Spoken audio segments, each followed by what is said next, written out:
The ballroom still echoed with laughter when Amanda heard the sentence that changed her life forever. If investigators connect Amanda to those transfers before we clean this up, she could go down with us.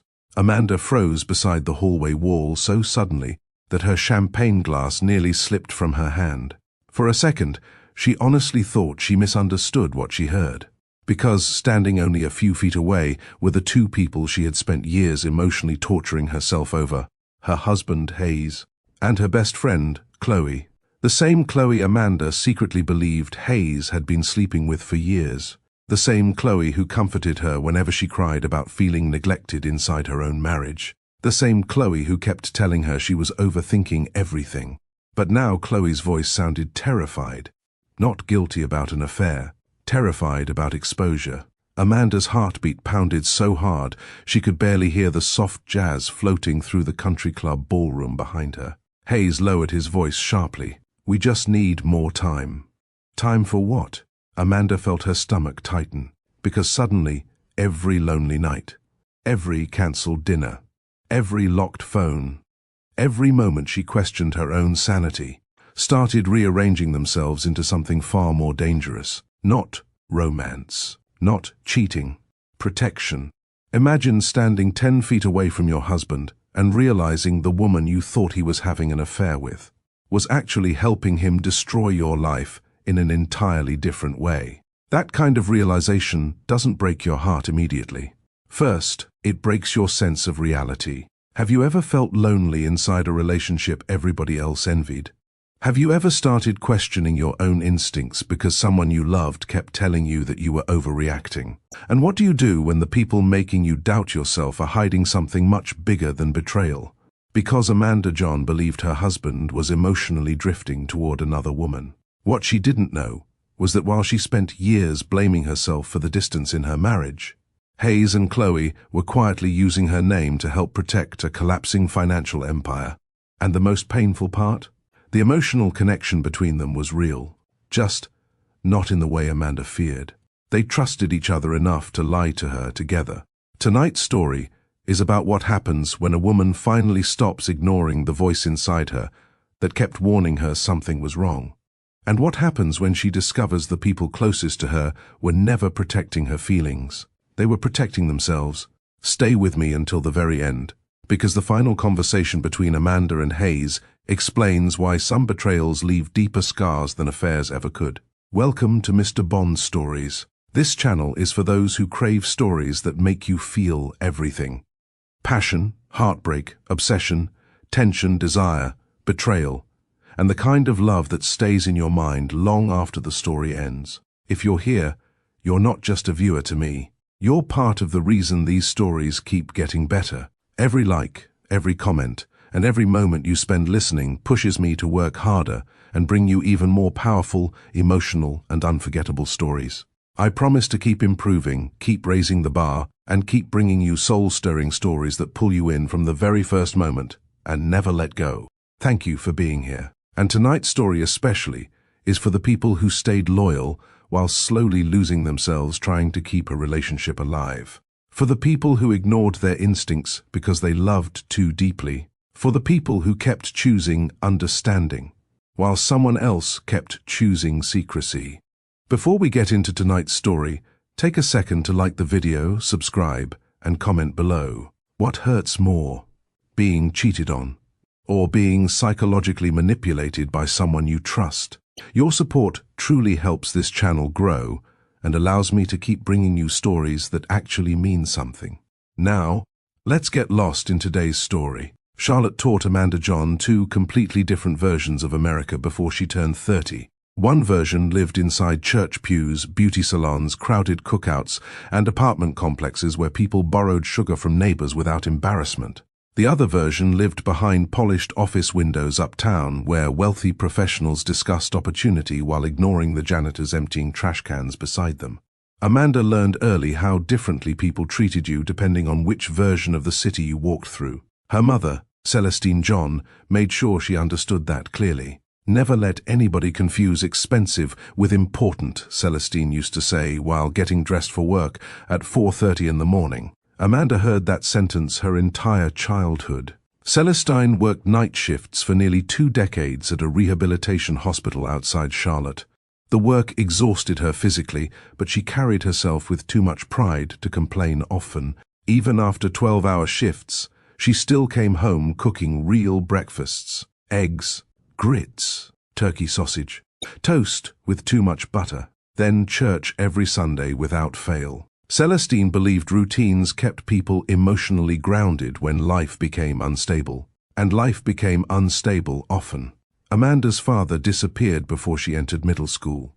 No dramatic abandonment, no final speech. Just fewer visits, until eventually there were none at all. Celestine never poisoned Amanda against him. That almost made it harder. "Some people don't know how to stay," she once said calmly while folding laundry. Amanda never forgot that line either. By 2008, Amanda already felt emotionally older than most people around her. Not bitter, just tired.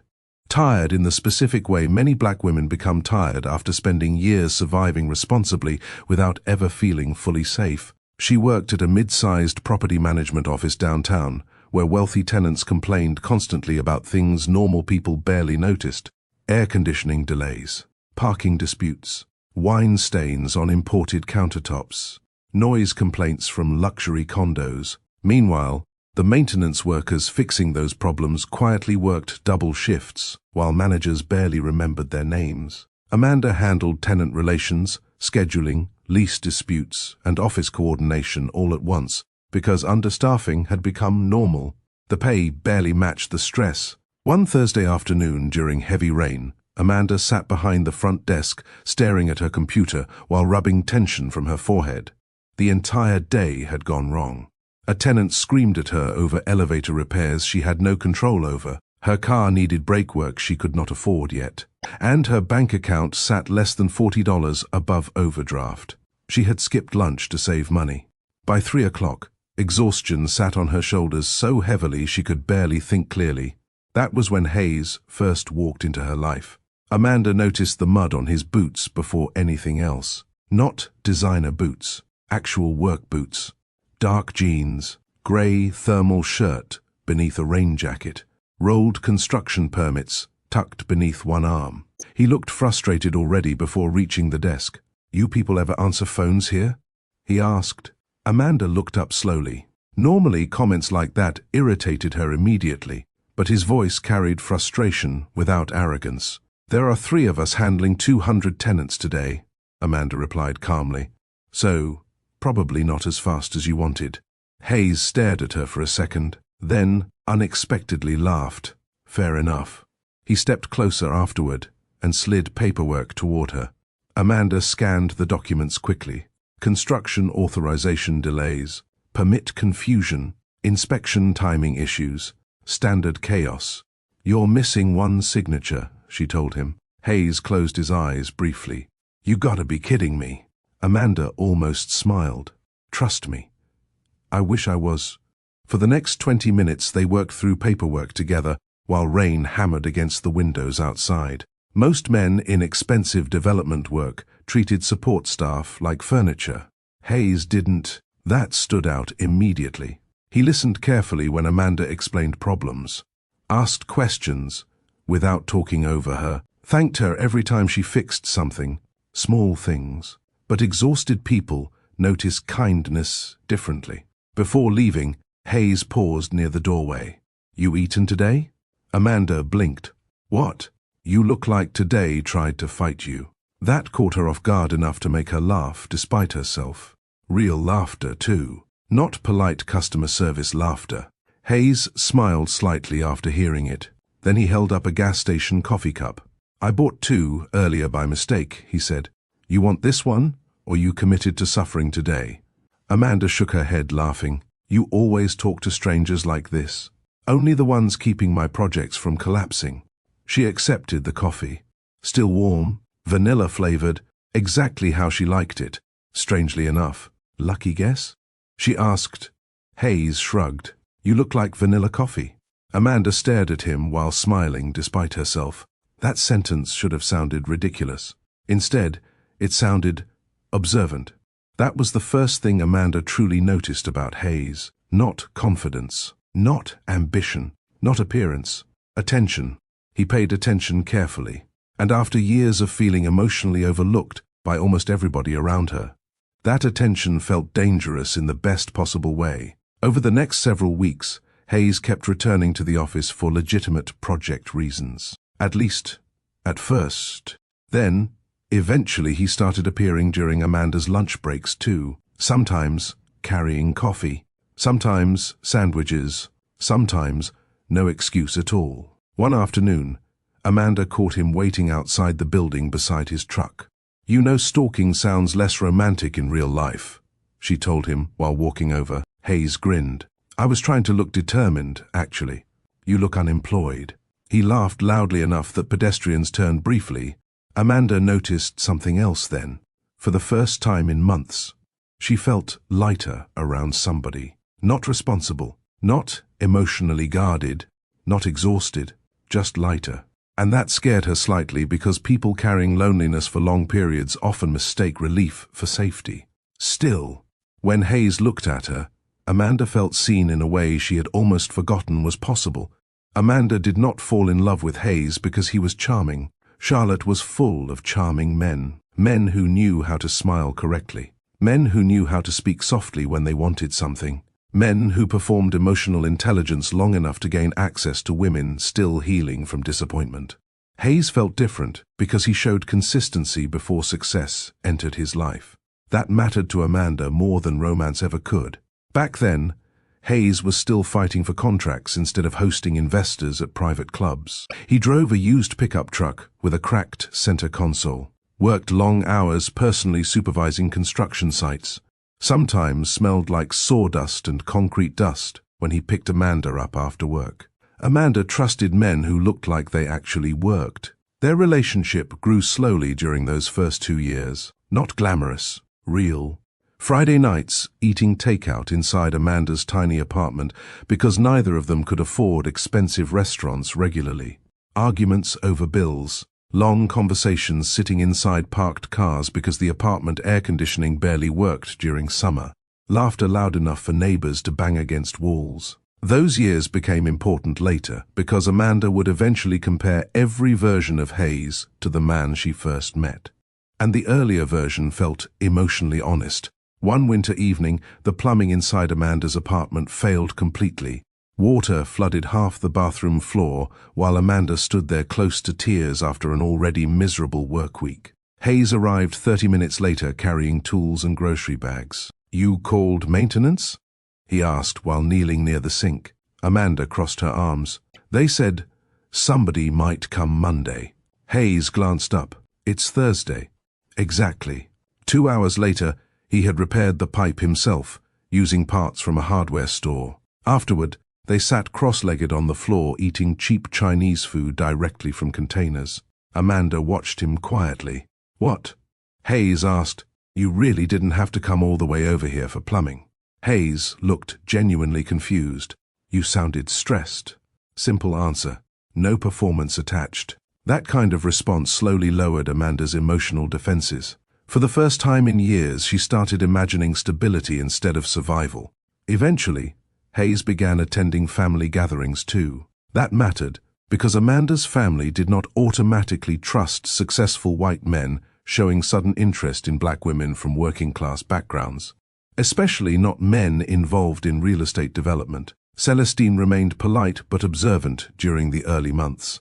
Odessa was less subtle. The first cookout Hayes attended nearly turned into an interrogation disguised as hospitality. Amanda still remembered him standing awkwardly beside the grill trying to help older uncles assemble a folding tent while Odessa watched from a lawn chair like a detective building a case. "You nervous?" Amanda whispered while handing him lemonade. Hayes loosened his grip on the tent pole. "Your cousin been staring at me like I stole something for an hour." Amanda laughed. "That means she likes you a little." "I'm terrified to see hatred then."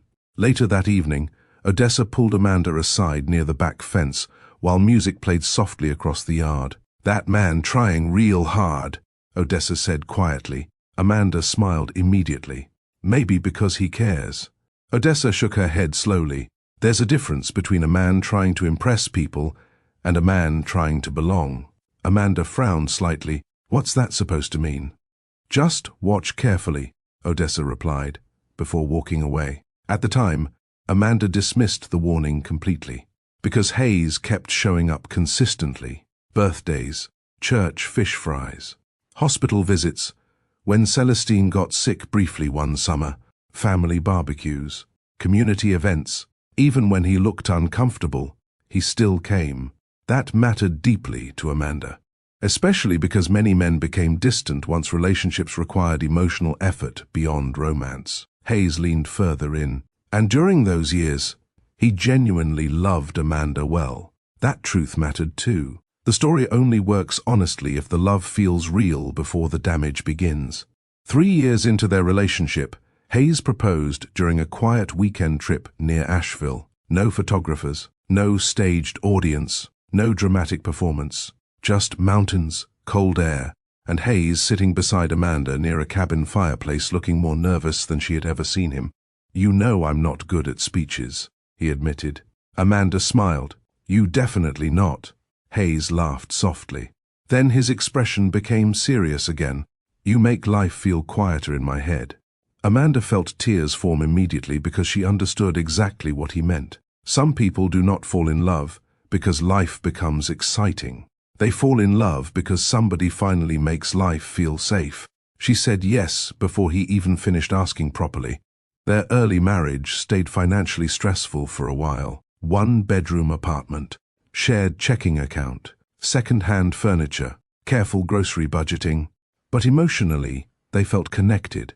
Sometimes deeply, they developed rituals together. Saturday morning coffee runs, late-night movies with subtitles because Hayes always fell asleep halfway through regular films. Cooking together, while arguing over music choices. Amanda still remembered dancing barefoot in the kitchen with him one night while cheap pasta boiled on the stove. Nothing about the apartment looked impressive, but peace lived there then. That changed gradually after Hayes secured a major redevelopment contract connected to luxury properties near uptown Charlotte.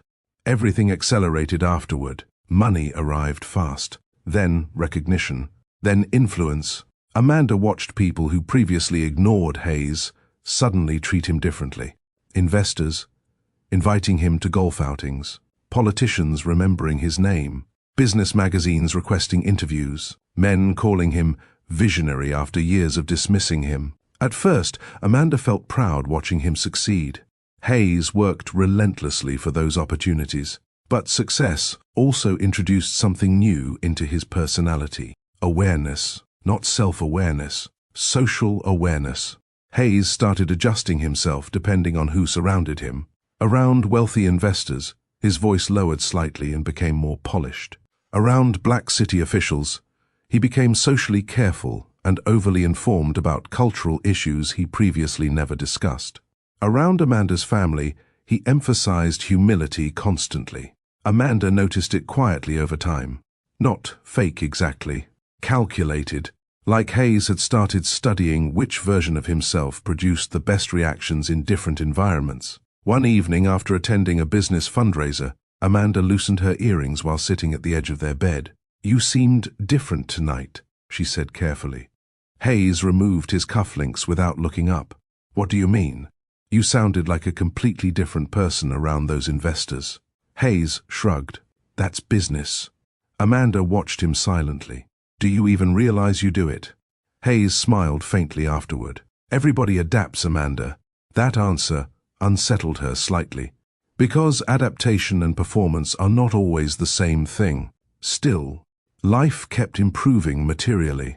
Better apartment, luxury vehicles, private schools discussed for future children they hoped to have someday, networking dinners, vacation planning, and publicly, they looked like a couple building something extraordinary together.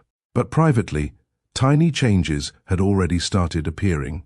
Hayes answering emails during dinner, cancelling plans more often, watching his phone constantly, taking calls outside. Nothing dramatic enough to start arguments, just enough to create emotional distance little by little. Amanda noticed it. But she also remembered the man fixing pipes in her apartment at midnight because she sounded stressed. so she kept giving him the benefit of the doubt. What Amanda did not realize yet was this. Success had not changed Hayes immediately. It had simply started rewarding parts of his personality that once stayed smaller. Amanda met Chloe nearly 4 years before she married Hayes. Back then, both women were still broke enough to calculate grocery totals before reaching checkout counters. Their friendship started inside a crowded downtown networking event Amanda almost skipped after work because she was too exhausted to socialize. Chloe arrived late, wearing ripped jeans, red lipstick, and confidence loud enough to fill entire rooms. She introduced herself before Amanda even finished sitting down. "You look like you regret coming here already," Chloe joked, while opening a bottled water. Amanda laughed softly. "You that good at reading people?" "No," Chloe replied. "You just got the face every working woman in Charlotte got tonight." That honesty became the foundation of their friendship. Chloe moved through life differently than Amanda. Amanda was structured, careful, emotionally disciplined. Chloe operated through instinct. 1 month, she wanted to become a fashion stylist. 3 months later, she planned launching a photography brand. Then event coordination. Then luxury branding. Her goals changed constantly. But one thing about Chloe never changed. She understood people quickly. Especially wealthy people, not in an intellectual way, socially. She knew how to make powerful people feel interesting without appearing desperate for attention, how to compliment without sounding fake, how to ask questions that quietly revealed useful information.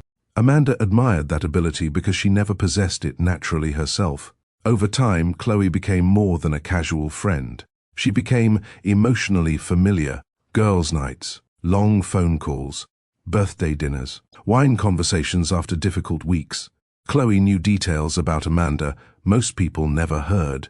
The fear of becoming emotionally exhausted like Celestine, the pressure of constantly needing to appear strong, the anxiety surrounding money during Amanda's early relationship with Hayes. And Chloe listened well. At least it felt that way. When Amanda married Hayes, Chloe naturally became part of their shared life too.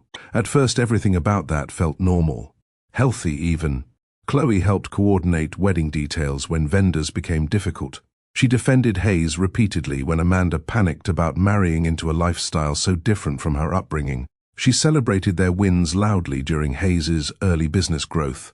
Amanda trusted her completely.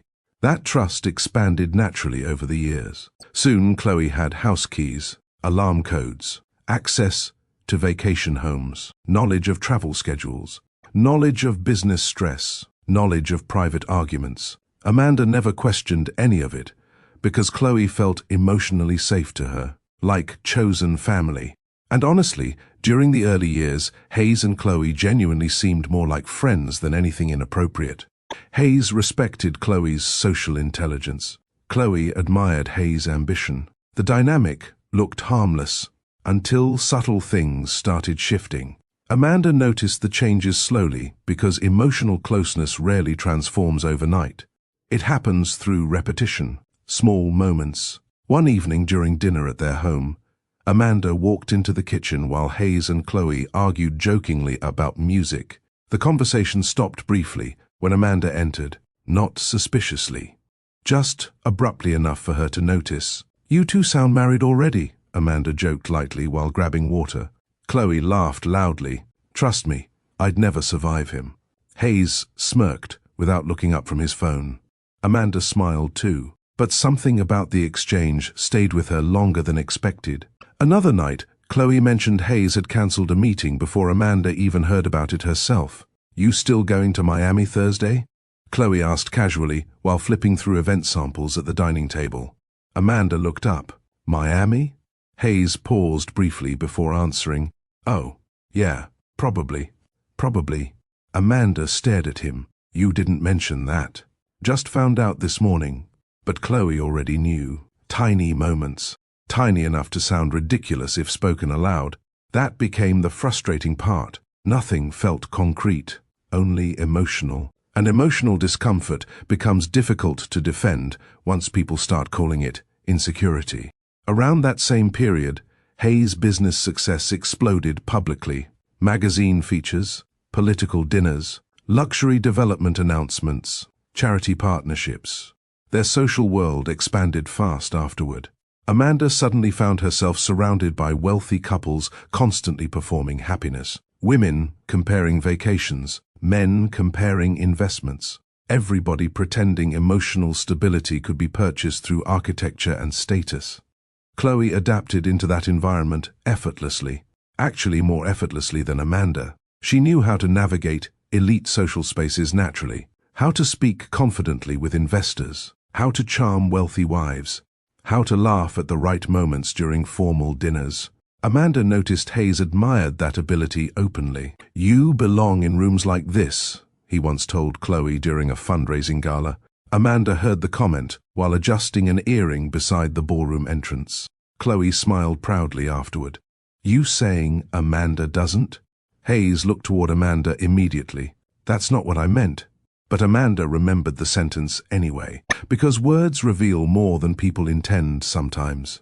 Months later, Amanda attended a charity gala beside Hayes and Chloe at an upscale hotel outside Charlotte. Black dresses, champagne towers, piano music, business conversations disguised as friendships. Amanda spent most of the evening smiling for photographs, while Hayes networked aggressively across the ballroom. At one point, an older, wealthy donor approached their table, laughing warmly. "You three always move like a married unit," the woman joked casually. Amanda smiled automatically, but before anyone responded, she noticed something. Hayes and Chloe exchanged a quick glance first. Fast, tiny, but real. Recognition, not romantic exactly, familiar. Amanda suddenly felt strange standing beside both of them, like she had interrupted an invisible conversation already happening underneath everything else. Chloe recovered first. "Well, if Hayes ever starts paying my bills, maybe," she joked smoothly. The woman laughed before walking away, but Amanda's mood shifted quietly after that. The rest of the evening, she started noticing details she previously ignored. Hayes listening more carefully when Chloe spoke than when others did. Inside jokes developing naturally between them. Conversations continuing seamlessly after Amanda stepped away and returned. Not flirting, something harder to define. Alignment. Later that night, Amanda stood in their bathroom removing makeup while Hayes loosened his tie nearby. "You and Chloe gotten really close lately," Amanda said carefully. Hayes barely looked up. "She's basically family." "I know." Amanda paused. She hated sounding insecure, especially in wealthy social circles where emotionally observant women often got labeled dramatic the second they questioned anything. Still, something inside her felt unsettled now. "I'm just saying, sometimes it feels like..." Amanda stopped herself. "Feels like what?" Hayes asked. Amanda stared at herself in the mirror quietly. The honest answer sounded too irrational to say aloud, like she was slowly becoming unnecessary inside her own marriage. Instead, she shrugged lightly. "Nothing." Hayes walked over afterward and kissed her forehead absent-mindedly. "You overthink when you're tired." That sentence should have comforted her. Instead, it stayed inside Amanda's chest for days. Because once someone convinces you, your instincts are emotional problems. You start questioning yourself before questioning them, and that shift changes relationships completely. A few weeks later, Amanda noticed Chloe wearing diamond earrings Hayes once claimed were purchased for a corporate thank you gift. Amanda stared at them during brunch long enough for Chloe to notice. "What?" Chloe laughed. Amanda forced a smile. "Nothing. They're pretty." "Hayes helped me pick them, actually," Chloe replied casually. "I'm terrible with jewelry." Amanda's stomach tightened immediately, not because of earrings, because Hayes never mentioned it. And suddenly, Amanda realized something terrifying. She no longer fully trusted her own reactions. Was she becoming paranoid? Sensitive? Jealous? Or was something genuinely changing right in front of her? That confusion followed Amanda home that night, and for the first time since marrying Hayes, she lay awake beside him feeling emotionally alone while he slept peacefully inches away. Amanda John would later realize that people rarely notice the exact moment they start disappearing emotionally inside relationships. It happens quietly, through adjustments. Small emotional adjustments repeated so often they eventually become personality changes. At first, Amanda only adjusted conversations. If Hayes came home looking stressed after work, she stopped bringing up concerns about their marriage. If he cancelled dinner plans, she pretended not to sound disappointed. If Chloe defended him during tense moments, Amanda convinced herself maybe she was being unfair. The adjustments felt temporary in the beginning, necessary even. Hayes's company had grown aggressively over the previous 2 years. Bigger projects meant bigger pressure. Amanda understood that better than most people because she had watched him build everything from almost nothing. So, she became easier, quieter, more careful with her emotions, and slowly, without realizing it, Amanda started organizing her behavior around not becoming another problem Hayes needed to manage. That shift exhausted her more than arguments ever could. One Thursday evening, Amanda sat alone at the dining table staring at a plate of food turning cold, while rain pressed softly against the kitchen windows. The house looked beautiful around her. Massive marble island, custom lighting, fresh flowers arranged by professional decorators twice a week. Everything looked expensive. Nothing felt warm.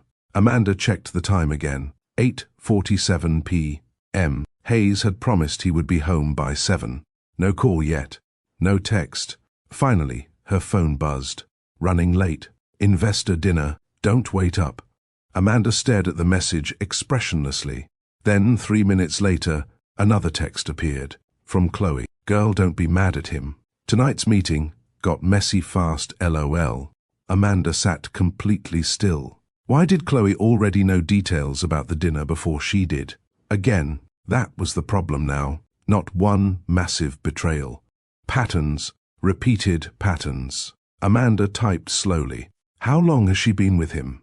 A few seconds passed before Chloe replied, Relax. LOL. I left over an hour ago. Amanda lowered the phone quietly onto the table. Something about that answer bothered her immediately. Not because Chloe attended the dinner, because Chloe sounded comfortable explaining Hayes' whereabouts before Hayes even bothered to himself. Amanda suddenly lost her appetite. Later that night, Hayes finally returned home after 10:30, looking mentally exhausted. His tie hung loose around his collar while he scrolled through emails walking into the kitchen. You still awake? He asked distractedly. Amanda folded her arms. You could have called. I texted. At almost 9. Hayes sighed immediately. Not apologetically. Tired. Amanda, I told you this project getting complicated. She watched him loosen his cuffs while speaking. No eye contact. No curiosity about her evening. No awareness that she spent hours sitting alone waiting for him. Meanwhile, Chloe somehow always seemed emotionally included in the parts of Hayes' life Amanda kept missing. That thought irritated her instantly because she hated comparing herself to her own friend. Still, the feeling remained. A few nights later, they attended a private dinner gathering at their home with several close business associates and longtime friends. Terence Vale arrived first with Nadine, then Bishop Roland Pike, then Marlon Pierce. Yvette arrived last wearing jeans while everybody else looked overdressed already. You rich people stress me out, Yvette whispered while hugging Amanda. Amanda laughed genuinely for the first time all evening. The dinner started comfortably enough. Wine, business conversations, politics, real estate discussions Amanda barely cared about anymore. Chloe sat near Hayes at the far side of the table discussing investor personalities while Amanda refilled drinks near the kitchen. At one point, the entire table burst into laughter. Amanda missed the joke completely because nobody repeated it when she returned. The silence afterward lasted barely 2 seconds. Still, she noticed it. Again, that tiny emotional pause. Like conversations shifted shape whenever she entered rooms now. Amanda sat down quietly. What I miss? She asked lightly. Chloe smiled quickly. Nothing important. Hayes barely looked up from cutting steak. Amanda nodded. But something inside her tightened painfully. The rest of dinner felt strange afterward. Not openly hostile. Worse. subtly excluding. People continued conversations Amanda no longer fully understood. Inside jokes passed between Hayes and Chloe, naturally. Business references flew across the table, while Amanda smiled mechanically beside them. At one point, Nadine glanced toward Amanda carefully, like she noticed the tension too. That almost made Amanda feel worse. Because public embarrassment becomes heavier once witnesses exist. After midnight, the guests finally left. Amanda stood silently in the kitchen rinsing wine glasses while Hayes scrolled through his phone nearby. "You ever notice conversations stop when I walk into rooms?" Amanda asked quietly. Hayes looked up immediately. "Amanda." "No, seriously." She dried her hands slowly before facing him. "I'm asking honestly." Hayes tossed his phone onto the counter with visible frustration. "You reading too deeply into normal interactions again. Then why does it keep happening?" "It's not." Amanda stared at him. That answer getting really convenient. Hayes rubbed both hands across his face tiredly. "Because maybe people feel uncomfortable when every conversation turns into emotional analysis." That sentence hit harder than yelling would have. Amanda stepped backward slightly. "What's that supposed to mean?" "It means lately you interrogate everything."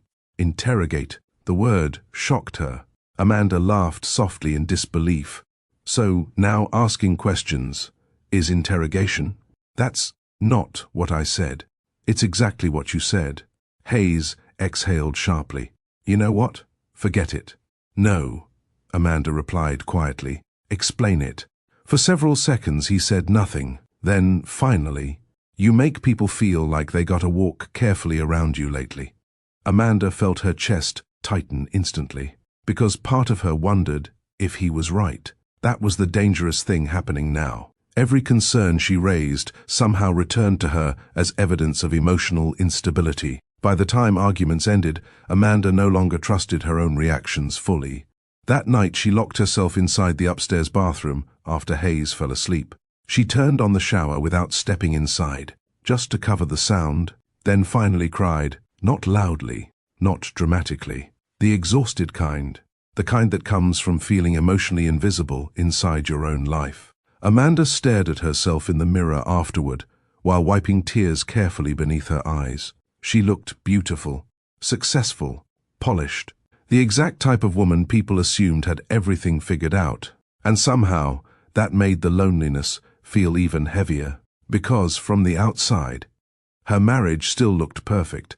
Amanda started journaling 3 weeks after the dinner party. Not because she enjoyed writing, because she no longer trusted her own memory completely.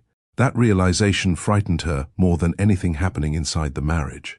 At first, the journal looked harmless. Dates, conversations, cancelled plans, little observations she did not want herself dismissing later. April 3rd, Hayes cancelled dinner again. Chloe already knew before I did. April 8th, asked Hayes if he's still happy. He kissed my forehead and changed subject. April 11. Chloe defended Hayes for 20 straight minutes during brunch, without me even accusing him of anything. April 15. Starting to feel stupid every time I ask questions. Amanda stared at that last sentence for a long time after writing it, because deep down she knew something dangerous was happening emotionally. She was beginning to apologize for her instincts before expressing them. That was new and exhausting. The journal slowly became the only place where Amanda spoke honestly without somebody redirecting her feelings back onto herself. One Saturday afternoon, she met Yvette for lunch at a small restaurant outside downtown Charlotte. Unlike most people in Amanda's life now, Yvette still felt emotionally grounded in reality. No performance, no networking, no obsession with status, just honesty. The waitress had barely walked away after taking orders before Yvette leaned forward. "You look drained." Amanda forced a smile. "That obvious? To me? Yeah." Amanda stared down at the table quietly. For a moment, she considered lying, saying work stress, saying marriage pressure, saying nothing serious. Instead, she exhaled slowly. "You ever feel lonely sitting right beside somebody?" Yvette's expression softened immediately. "That bad?" Amanda hesitated. "I don't even know how to explain it anymore." Then, slowly, she started describing pieces of the last several months. The emotional distance, the awkward silences, Hayes emotionally prioritizing Chloe during conversations, the constant feeling that everybody knew something she didn't. Yvette listened without interrupting once. That mattered, because lately, Amanda noticed most people responded to her emotions by correcting them instead of hearing them. When Amanda finally finished speaking, Yvette sat quietly for several seconds. "You think he cheating?" she asked carefully. Amanda rubbed her thumb against the edge of her water glass. "I honestly don't know anymore. But your gut saying something." Amanda nodded slowly. "That's the problem." "What?" "My instincts screaming something wrong." Pause. "But everybody around me keep acting like I'm becoming difficult." Yvette leaned back slightly. "Mandy, you know what gaslighting looks like, right?" Amanda immediately looked uncomfortable. "I hate that word." "Why?" "Because people online use it for everything now." Yvette shrugged lightly. "Doesn't make it less real." Amanda looked away toward the restaurant windows. Cars moved slowly through afternoon traffic outside, while couples walked past laughing together. Normal life, normal people. Amanda suddenly wondered when her own marriage stopped feeling emotionally safe. "You know what's messing with me most?" she admitted quietly. "What?" "There's never enough evidence." Yvette frowned slightly. Amanda continued. "If Hayes was openly cruel, this would be easier. If Chloe acted inappropriate openly, this would be easier. But everything subtle." That word sat heavily between them. Subtle. That was exactly what made Amanda feel trapped. No explosive argument, no obvious affair, no undeniable proof. Just emotional displacement repeated so consistently it became impossible to ignore. That evening, Amanda visited Celestine unexpectedly afterward. Her mother opened the front door wearing reading glasses and house slippers. "You hungry?" Celestine asked immediately. Amanda almost laughed. "Hello to you too. If you show up unannounced after 6, I assume either heartbreak or hunger." Amanda followed her into the kitchen, smiling faintly. The familiar smell of greens, garlic, and cornbread hit her instantly. Home, real home. Not curated perfection, not polished luxury. Peace. Celestine studied Amanda carefully while stirring a pot on the stove. "You smiling with your mouth," she said calmly. Amanda lowered her eyes. "But not with your eyes," Celestine finished. That nearly broke her immediately. Amanda sat quietly at the kitchen table while Celestine moved around preparing plates. Eventually, the truth started leaking out slowly. Not everything, just enough. The loneliness, the confusion, the growing emotional distance inside her marriage. Celestine listened without interruption, then finally sat across from her. "Baby," she said softly, "some men cheat with women." Amanda looked up. "And some men cheat with power." The kitchen became completely quiet after that. Celestine folded her hands calmly. "Money change weak people fast." Amanda swallowed hard. "You think Hayes weak?" Celestine sighed softly. "I think some men get addicted to being admired." That sentence stayed with Amanda long after leaving her mother's house, because admiration had absolutely become oxygen for Hayes lately. Investors praising him, business magazines celebrating him, politicians inviting him everywhere. Success no longer looked like something Hayes enjoyed. It looked like something he desperately needed. A few days later, Chloe invited Amanda to brunch at a rooftop cafe downtown. The city skyline stretched behind them while soft music played overhead. Chloe looked beautiful as always, relaxed, socially effortless, the type of woman people trusted quickly. "You've been distant lately," Chloe said while stirring coffee. Amanda laughed quietly. "That ironic, coming from you." Chloe smiled carefully. "I'm serious." Amanda studied her for a second, then finally asked, "You ever feel like Hayes talks to you more than me lately?" Chloe's smile faded slightly. "Amanda, no, I'm asking honestly." Chloe reached across the table, gently touching Amanda's hand. "You know how stressed he is right now." There it was, again. Defense. Immediate defense. Amanda pulled her hand back slowly. That's everybody's answer lately. What answer? That Hayes under pressure, Hayes overwhelmed, Hayes busy. Chloe sighed softly. He carrying a lot. So am I. For the first time during the conversation, Chloe looked uncomfortable. Amanda noticed that immediately. Not guilty, afraid, tiny difference. Still important. You know he loves you, Chloe said carefully. Amanda stared at her. Sometimes people say emotionally loaded sentences too quickly, like they rehearsed them privately already. I didn't ask whether he loves me, Amanda replied quietly. Chloe looked away briefly toward the skyline. That silence bothered Amanda deeply, because suddenly every conversation with Chloe started feeling emotionally managed too, not honest, guided, like Chloe kept steering Amanda away from certain thoughts without appearing obvious about it. Amanda drove home afterward with music off completely, just silence filling the vehicle while traffic moved around her.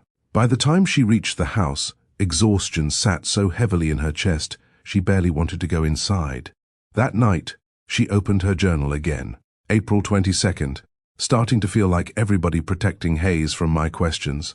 She stared at the sentence a long time, then slowly added another beneath it, or protecting me from something worse. Amanda closed the journal immediately after writing it, because for the first time, the fear inside her marriage no longer felt emotional. It felt dangerous in a way she could not fully explain yet. The first time Amanda truly felt afraid of Hayes had nothing to do with another woman. That realization would stay with her for years afterward. Not because Hayes threatened her physically, he never did. The fear came from something colder. The feeling that she no longer understood the person sleeping beside her. By early spring, Hayes had started traveling constantly. Atlanta, Miami, Chicago, New York. Every trip sounded urgent. Every meeting sounded confidential. Every explanation sounded incomplete. Amanda stopped asking detailed questions because the conversations always ended the same way now. Hayes becoming irritated. Amanda feeling unreasonable. Silence afterward. Still, the emotional distance between them kept growing. Some nights, Hayes barely touched his dinner before disappearing into his office with his laptop. Other nights he stayed outside, taking calls so long, Amanda eventually went to bed alone. And Chloe somehow remained connected to everything. She knew schedules. She knew delays. She knew moods. Amanda hated how much that bothered her now. One Friday evening, Amanda sat inside the living room, scrolling absent-mindedly through television channels, while Hayes paced near the kitchen, speaking sharply into his phone. "No," he said quietly. "That can't happen right now." Amanda lowered the volume slightly. Hayes continued walking. "I told you move it through the secondary account." Amanda frowned. Secondary account? Hayes suddenly noticed her watching. His posture changed immediately. Instant calmness. Instant smile. "Sorry," he said casually while ending the call. "Investor drama." Amanda studied him silently. "What secondary account?" Hayes grabbed a water bottle from the refrigerator without looking directly at her. "Business stuff." That answer irritated her instantly now, because business stuff had become his escape route from every uncomfortable conversation. Amanda muted the television completely. "You know, normal married people actually talk to each other, right?" Hayes sighed heavily. "Amanda, not tonight." "Why not tonight?" "Because I'm tired." "So am I." Hayes rubbed his forehead slowly. "You think I enjoy carrying this pressure every day?" Amanda stared at him. There it was again. Every conversation returning to Hayes.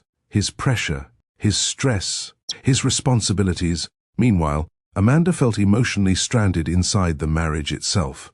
She stood up slowly. "You know what hurts most?" Hayes looked exhausted already. "What?" "I genuinely don't think you notice me anymore, unless I'm upset."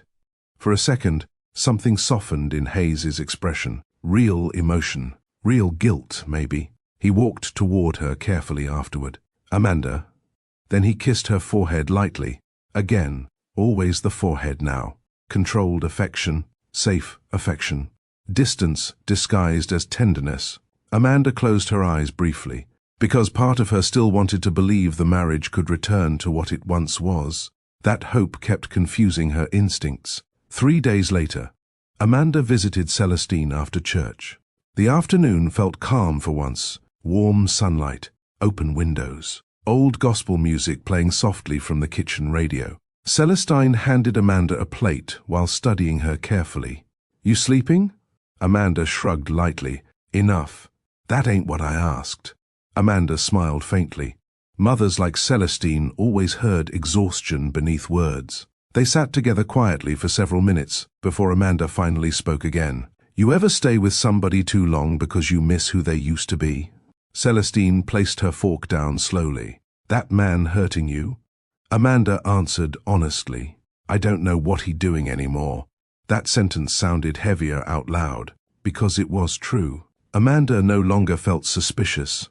She felt uncertain in a deeper way, like she had lost visibility into her own life. That evening, Amanda returned home earlier than expected after leaving her mother's house. The mansion looked mostly dark, except for light spilling faintly beneath Hayes's downstairs office door. Amanda slipped off her shoes near the entrance quietly. Then she heard voices, Hayes and Chloe. Amanda froze instantly. Not because Chloe was there. That alone no longer surprised her.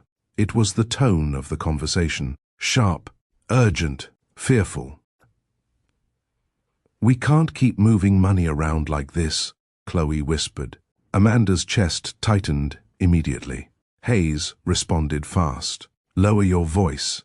"I'm serious," Chloe continued. "If somebody starts digging deeper, we just need time."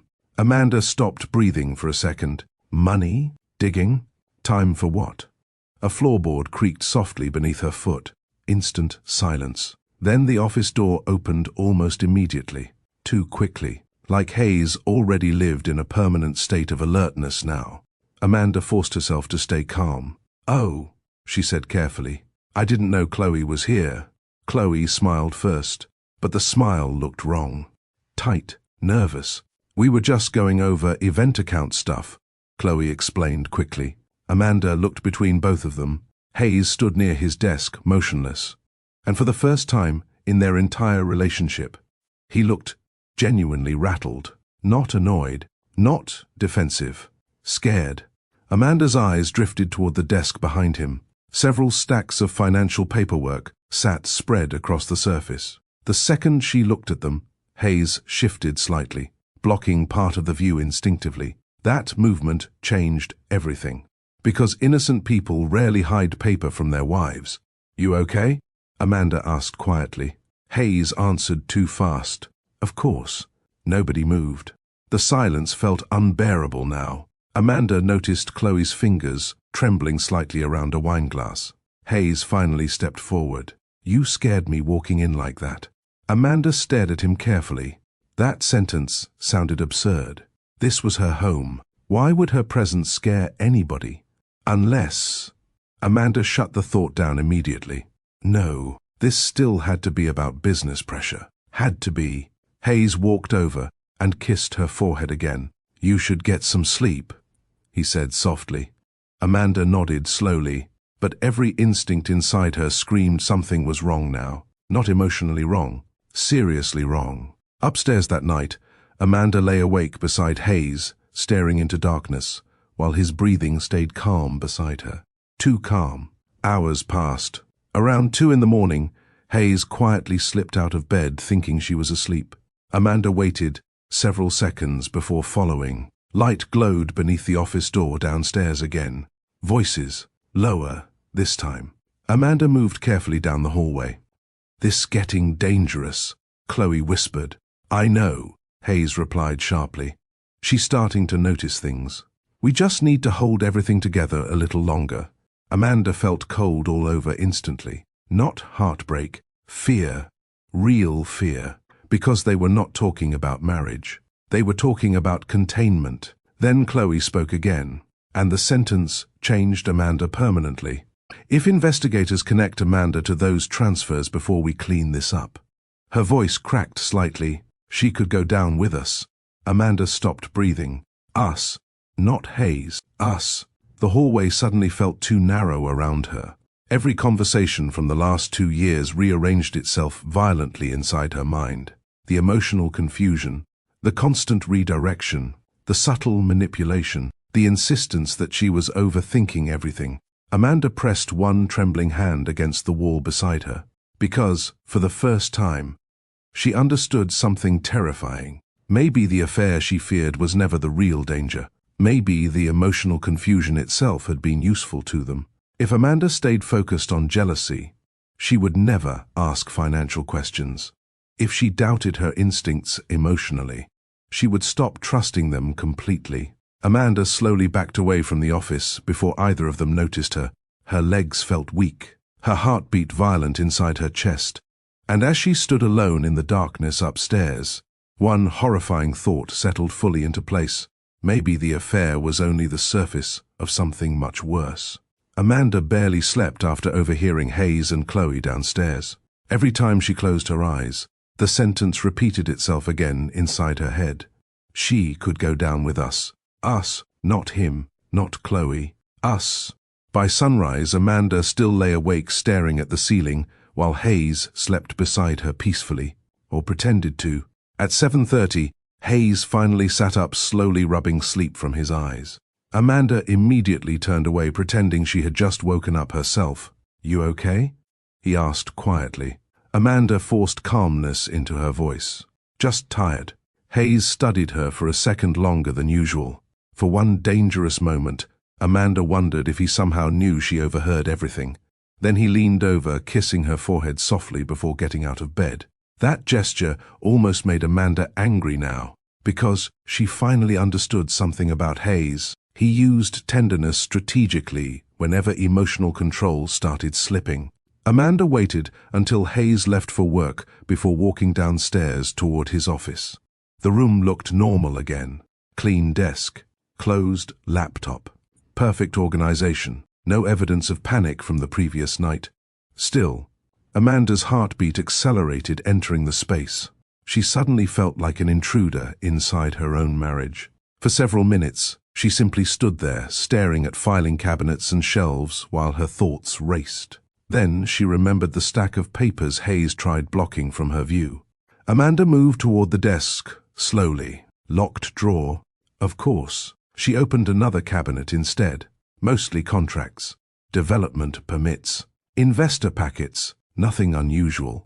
Then inside a lower file organizer, she noticed several folders labeled with company names she did not recognize. Silent Crest Holdings, Blue Meridian Consulting, North Arc Development Group. Amanda frowned immediately. Hayes discussed business constantly over the years. Why had she never heard these names before? She carried the folders toward the desk carefully and opened the first one. Financial statements, transfer summaries, property acquisitions. At first, Amanda understood almost none of it. Then certain details started standing out. Large transfers between companies, repeated movement of funds, property reallocations, and then something else. Her own name. Amanda froze. She flipped pages faster now. Amanda John listed under account authorizations. Amanda John connected to property holdings. Amanda John attached to financial guarantees she had never seen before. Her hands started shaking instantly. What the hell was this? Amanda sat down slowly, trying to breathe evenly while rereading documents again. Maybe there was an explanation. Maybe she signed something years ago without realizing the scope. Maybe this was normal for wealthy couples managing assets. Still, the secrecy surrounding everything made her stomach tighten painfully. She opened another folder. More unfamiliar companies, more transfers, more references connected to her name. Amanda suddenly remembered every moment Hayes discouraged her from involving herself deeply in business matters. You don't need to stress over financial structures. I got people handling that. You trust me, right? At the time, those statements sounded protective. Now they sounded isolating. Amanda quickly returned every folder exactly where she found them before leaving the office. By afternoon, her anxiety became unbearable. She drove across town to see Odessa without calling first. Odessa opened the apartment door wearing workout clothes and immediately frowned. You look like somebody died. Amanda stepped inside quietly. Can we talk? 10 minutes later, they sat at Odessa's kitchen counter drinking bottled water while Amanda explained everything she discovered. The shell companies, the documents, her name attached to accounts, the conversation she overheard downstairs. Odessa listened without interrupting once. By the end, her expression looked dangerously serious. "Mandy," she said carefully, "you need your own lawyer."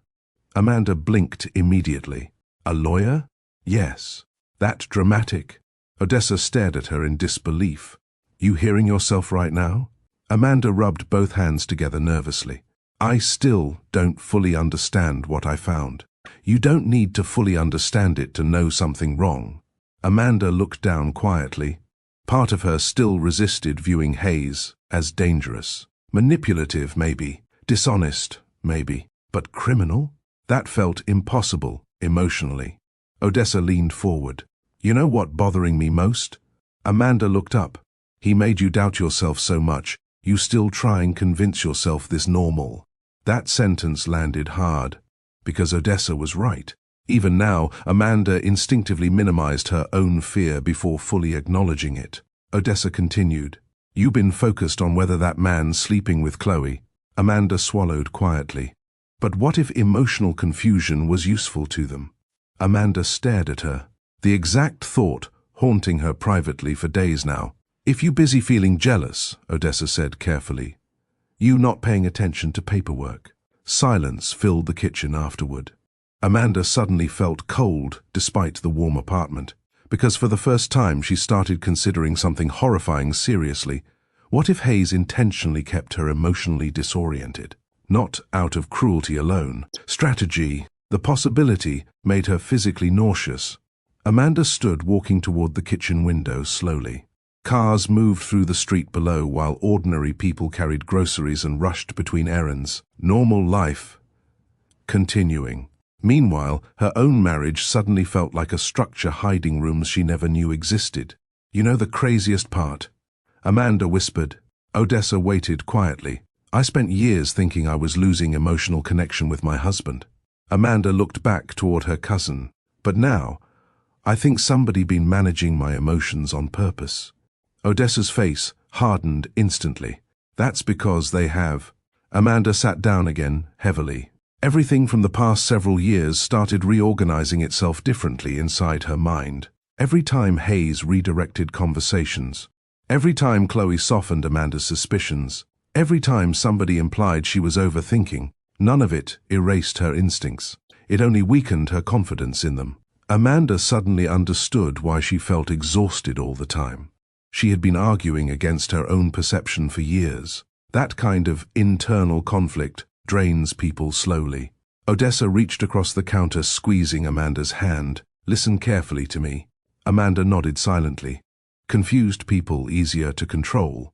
The sentence stayed with Amanda long after leaving the apartment, because deep down, she already knew it was true. After meeting with Odessa, Amanda stopped looking at Hayes the same way, not emotionally. Practically, that difference mattered. Before, Amanda searched his behavior for signs of betrayal. Now she searched for patterns. Who called him? When his mood changed? What subjects irritated him immediately? Which conversations he avoided entirely? And once she started observing Hayes without emotional denial clouding everything, small cracks became impossible to ignore. 3 days after finding the financial documents, Amanda attended a fundraising luncheon beside Hayes at a luxury hotel downtown. The ballroom overflowed with politicians, developers, donors, and non-profit executives, pretending everybody in the room actually liked one another. Normally, Hayes thrived inside those environments. Confident smile, perfect timing, relaxed posture. But today, something felt off.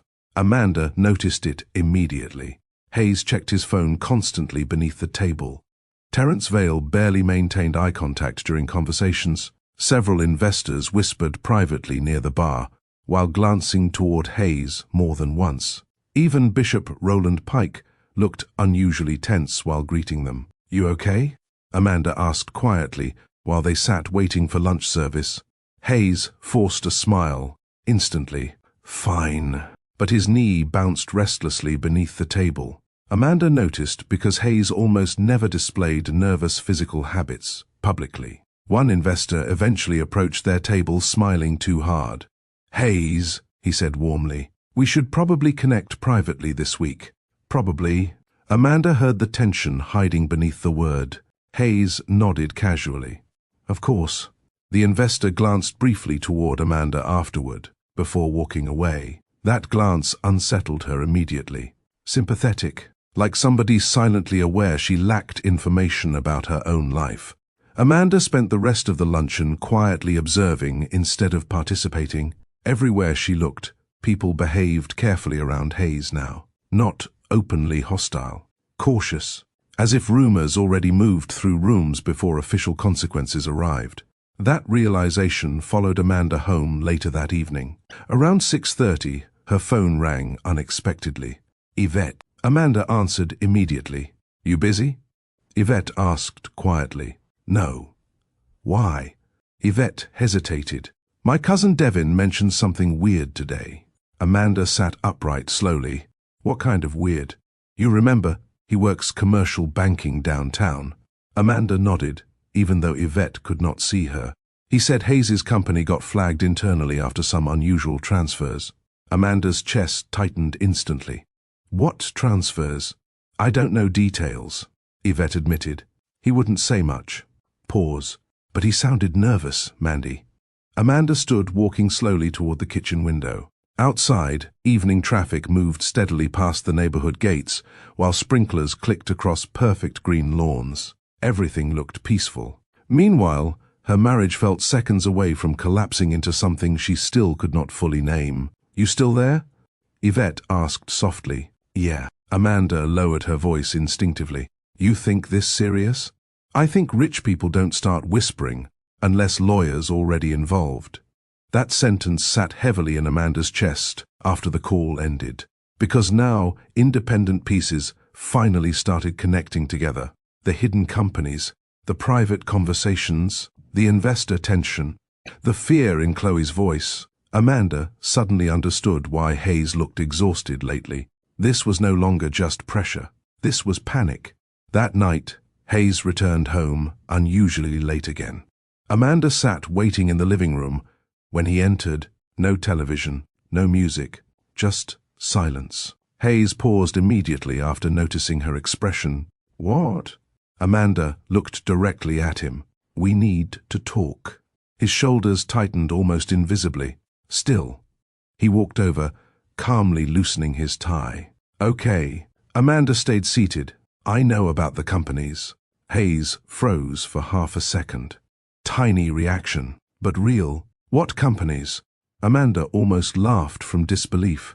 Even now, he still chose denial first. Silent Crest, Blue Meridian, North Arc. Hayes stared at her carefully, then slowly placed his briefcase down beside the couch. "You went through my office. You attached my name to financial documents without telling me." "Amanda." "No." She stood up now. "For once, don't redirect this conversation." Hayes exhaled, heavily rubbing one hand across his jaw. "Their asset structures.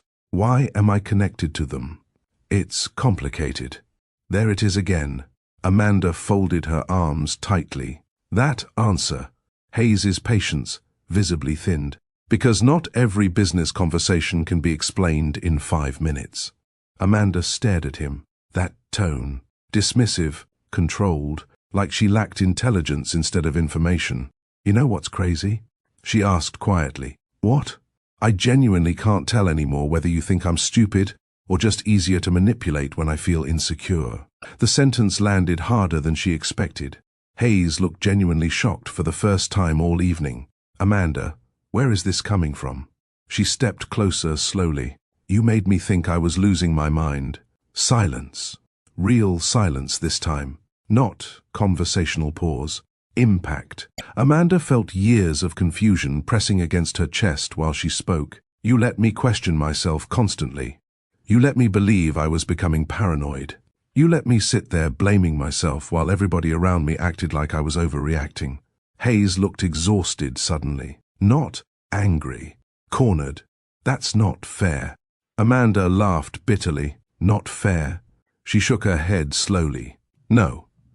What's not fair is watching your wife emotionally fall apart while you keep telling her she imagining things. I never said you were crazy. You didn't have to. Amanda's voice cracked despite her effort to stay calm. Every conversation ended with me apologizing for what I felt. Hayes looked away first. That frightened Amanda more than shouting would have, because deep down, he knew she was right. For several seconds, neither of them spoke. Then Hayes finally lowered his voice carefully. You don't understand how much pressure I'm under right now. Amanda closed her eyes briefly. Again, always back to him. His pressure, his stress, his responsibilities, never the damage done to her emotionally along the way.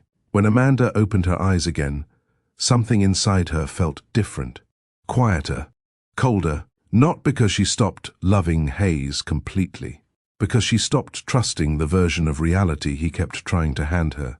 You know what I think now? She asked softly. Hayes looked at her warily. I think confusion became useful to you. His expression changed instantly, only slightly, still enough. Amanda saw it clearly, that tiny flash of alarm before Hayes controlled his face again. And suddenly she knew something with absolute certainty. Hayes was no longer just hiding information. He was protecting an entire structure built around secrecy. And Amanda had been standing inside that structure for years without realizing it. The confrontation with Hayes changed the atmosphere inside the house immediately, not loudly, quietly, like both of them understood the marriage had crossed into dangerous territory without saying it directly. For the next several days, Hayes became unusually attentive toward Amanda. Flowers arrived unexpectedly. He cancelled one business dinner to stay home. He asked whether she wanted to take a weekend trip together. Under different circumstances, Amanda might have appreciated the effort. Now it felt strategic. Like Hayes sensed emotional control slipping and needed to stabilize the situation quickly. Amanda noticed something else too. The more nervous Hayes became, the calmer he tried to appear. That frightened her deeply because it reminded her how carefully he managed perception in every environment.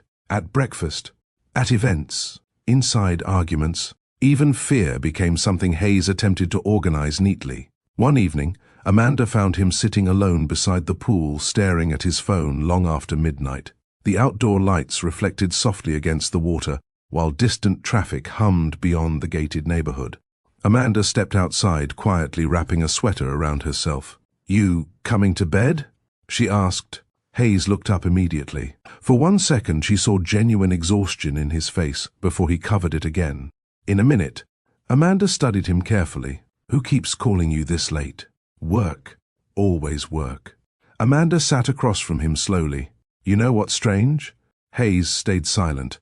I don't think you realize how much that word lost meaning lately. His jaw tightened slightly. Amanda.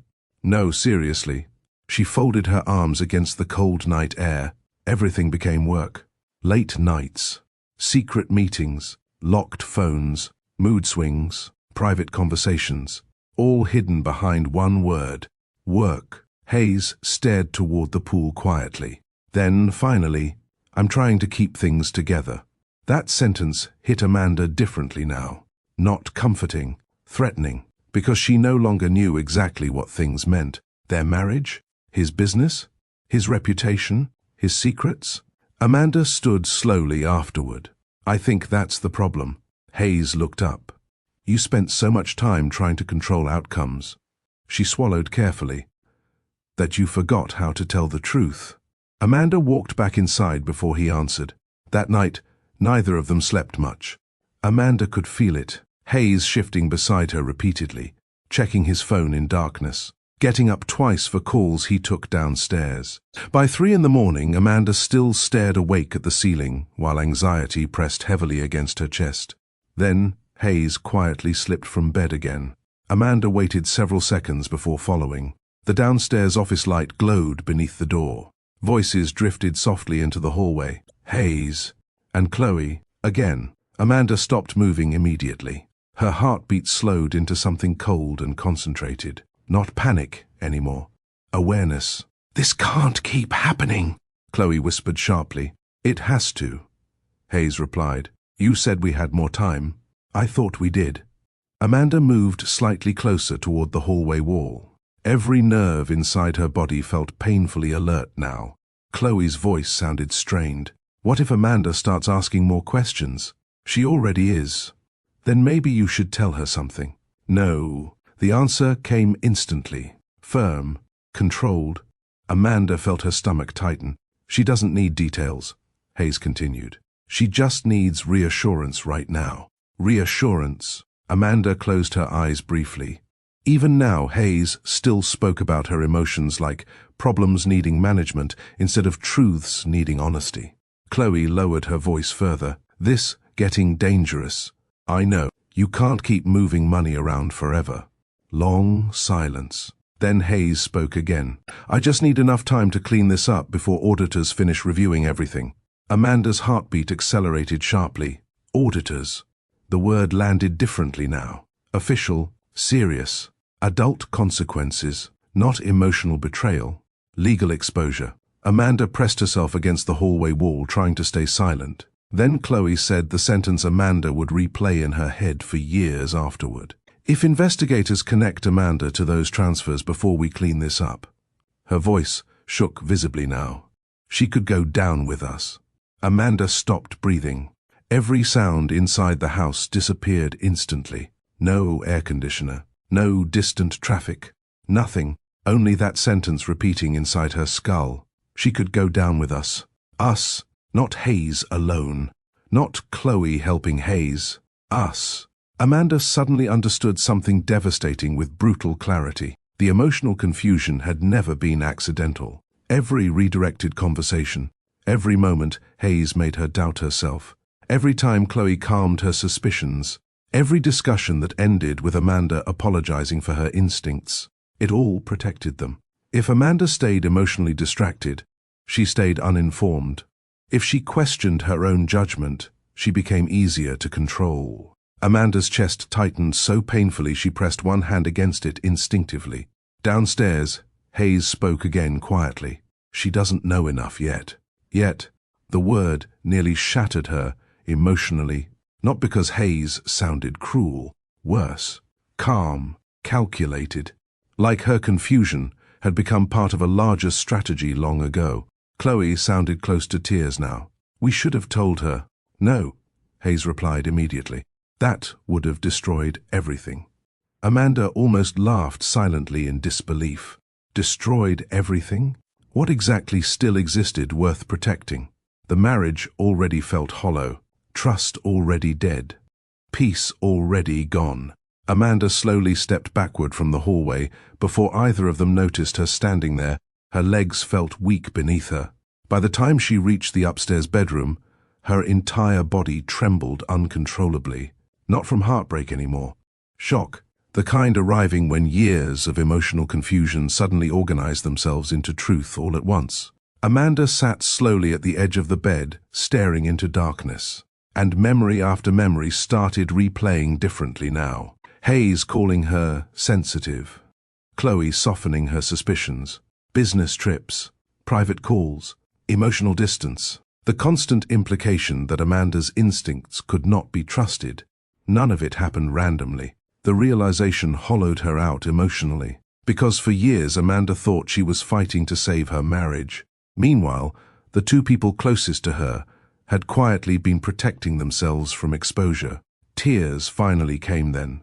Not loud, not dramatic. Just silent grief sliding down her face, while the man she once trusted completely sat downstairs discussing damage control with her best friend. Amanda looked around the massive bedroom slowly. Luxury furniture, designer lighting, perfectly arranged artwork, a beautiful prison built from secrets. And for the first time since marrying Hayes, Amanda no longer felt confused. That was the cruelest part. The truth hurt worse than suspicion ever did. But clarity finally removed the emotional fog surrounding her life. Hayes and Chloe were never trying to protect Amanda from pain. They were protecting themselves from consequences. And somewhere between ambition, fear, money, and control, Amanda herself had stopped being treated like a wife. She had become insurance. The 10th anniversary party was planned long before Amanda discovered the truth. That almost made it crueler. For weeks, event planners transformed the private country club outside Charlotte into something designed for magazine photographs. Gold lighting, crystal centerpieces, imported floral arrangements stretching across massive banquet tables, a live jazz band near the ballroom stage. Even the guest list looked carefully engineered. Developers, politicians, investors, church leaders, local celebrities, business executives, people who benefited from standing close to successful couples. Amanda stood silently inside the master bedroom the evening of the event, while makeup artists packed brushes into black cases around her. The giant mirror reflected a woman who looked flawless. Gold silk gown, diamond earrings, soft curls falling perfectly against her shoulders. Luxury had taught Amanda how to appear emotionally composed, even while internally exhausted. One stylist smiled warmly while adjusting the back of Amanda's dress. "You nervous?" Amanda looked at herself quietly. "A little." That answer barely scratched the surface, because nervousness suggested excitement. Amanda felt grief. Not loud grief, private grief. The kind people carry while still functioning publicly. After the stylists finally left, Hayes entered the bedroom adjusting silver cufflinks. For a moment, Amanda forgot everything and simply looked at him. That hurt unexpectedly, because Hayes still looked like the man she once trusted completely. Tall, controlled, confident, without appearing loud. The version of him strangers admired immediately. But now, Amanda noticed details she previously ignored. The tension beneath his jaw, the exhaustion hiding behind his eyes, the constant awareness in his posture, like a man mentally calculating consequences every second of the day. "You look beautiful," Hayes said softly. Amanda nodded politely. "Thank you." The distance between those two words felt enormous. Hayes walked closer afterward, adjusting one loose strand of hair near her shoulder. "We'll get through tonight," he said quietly. Amanda looked at him carefully. Interesting choice of words. Not, "Tonight will be fun." Not, "I'm happy celebrating with you. We'll get through tonight." Like the anniversary itself had become something to survive instead of celebrate. During the drive to the country club, neither of them spoke much. Soft instrumental music played through the vehicle while city lights reflected across the windows. At one point, Hayes reached toward Amanda's hand, resting near the center console. Amanda allowed him to hold it, not because trust returned, because part of her still mourned the version of him she believed existed for years. That complexity exhausted her emotionally. The country club overflowed with energy by the time they arrived. Camera flashes, valet attendants, servers carrying champagne trays through crowded hallways. Guests greeting Hayes loudly the second he entered. Visionary. Brother. Congratulations. Amanda watched wealthy men congratulate one another with expensive smiles, while quietly studying tension beneath the surface. Because now, she noticed things differently. Terence Vale looked uneasy almost immediately. He laughed too loudly during conversations, avoided standing beside Hayes too long. Bishop Roland Pike greeted Amanda warmly but barely maintained eye contact with Hayes afterward. Several investors whispered privately near the ballroom entrance before instantly changing subjects when Amanda approached. The room felt unstable beneath all the luxury, like everybody sensed pressure without discussing it openly. Amanda smiled for photographs mechanically while guests praised their marriage. "You two are relationship goals. 10 years is incredible. Black love and power. We need more of it." Every compliment felt painful now, not because Amanda hated the guests, because none of them understood they were admiring a marriage already collapsing emotionally. Halfway through the evening, Amanda spotted Chloe near the bar speaking with event staff, and immediately, something felt wrong. Chloe looked terrified, not anxious, terrified. Her makeup looked rushed compared to normal. She checked her phone constantly. Twice Amanda noticed her scanning the ballroom searching for Hayes before forcing fake smiles at nearby guests. Amanda walked toward her slowly. "You okay?" she asked quietly. Chloe startled slightly before turning around. "Oh, yeah, too fast, too sharp." Amanda studied her carefully. "You sure?" Chloe grabbed a champagne glass from a passing tray with visibly trembling fingers. "Just stressed. About the event? About everything. The honesty slipped out before Chloe could stop it. Both women went silent afterward. Amanda suddenly noticed dark circles beneath Chloe's makeup. Exhaustion. Fear. Regret, maybe. For one strange second, Amanda almost pitied her. Then, Chloe lowered her voice carefully. "How's Hayes acting tonight?" Amanda stared at her. Interesting. Not, "How are you?" "How's Hayes?" Amanda answered cautiously. Nervous. Chloe looked away immediately toward the ballroom crowd. That reaction confirmed everything.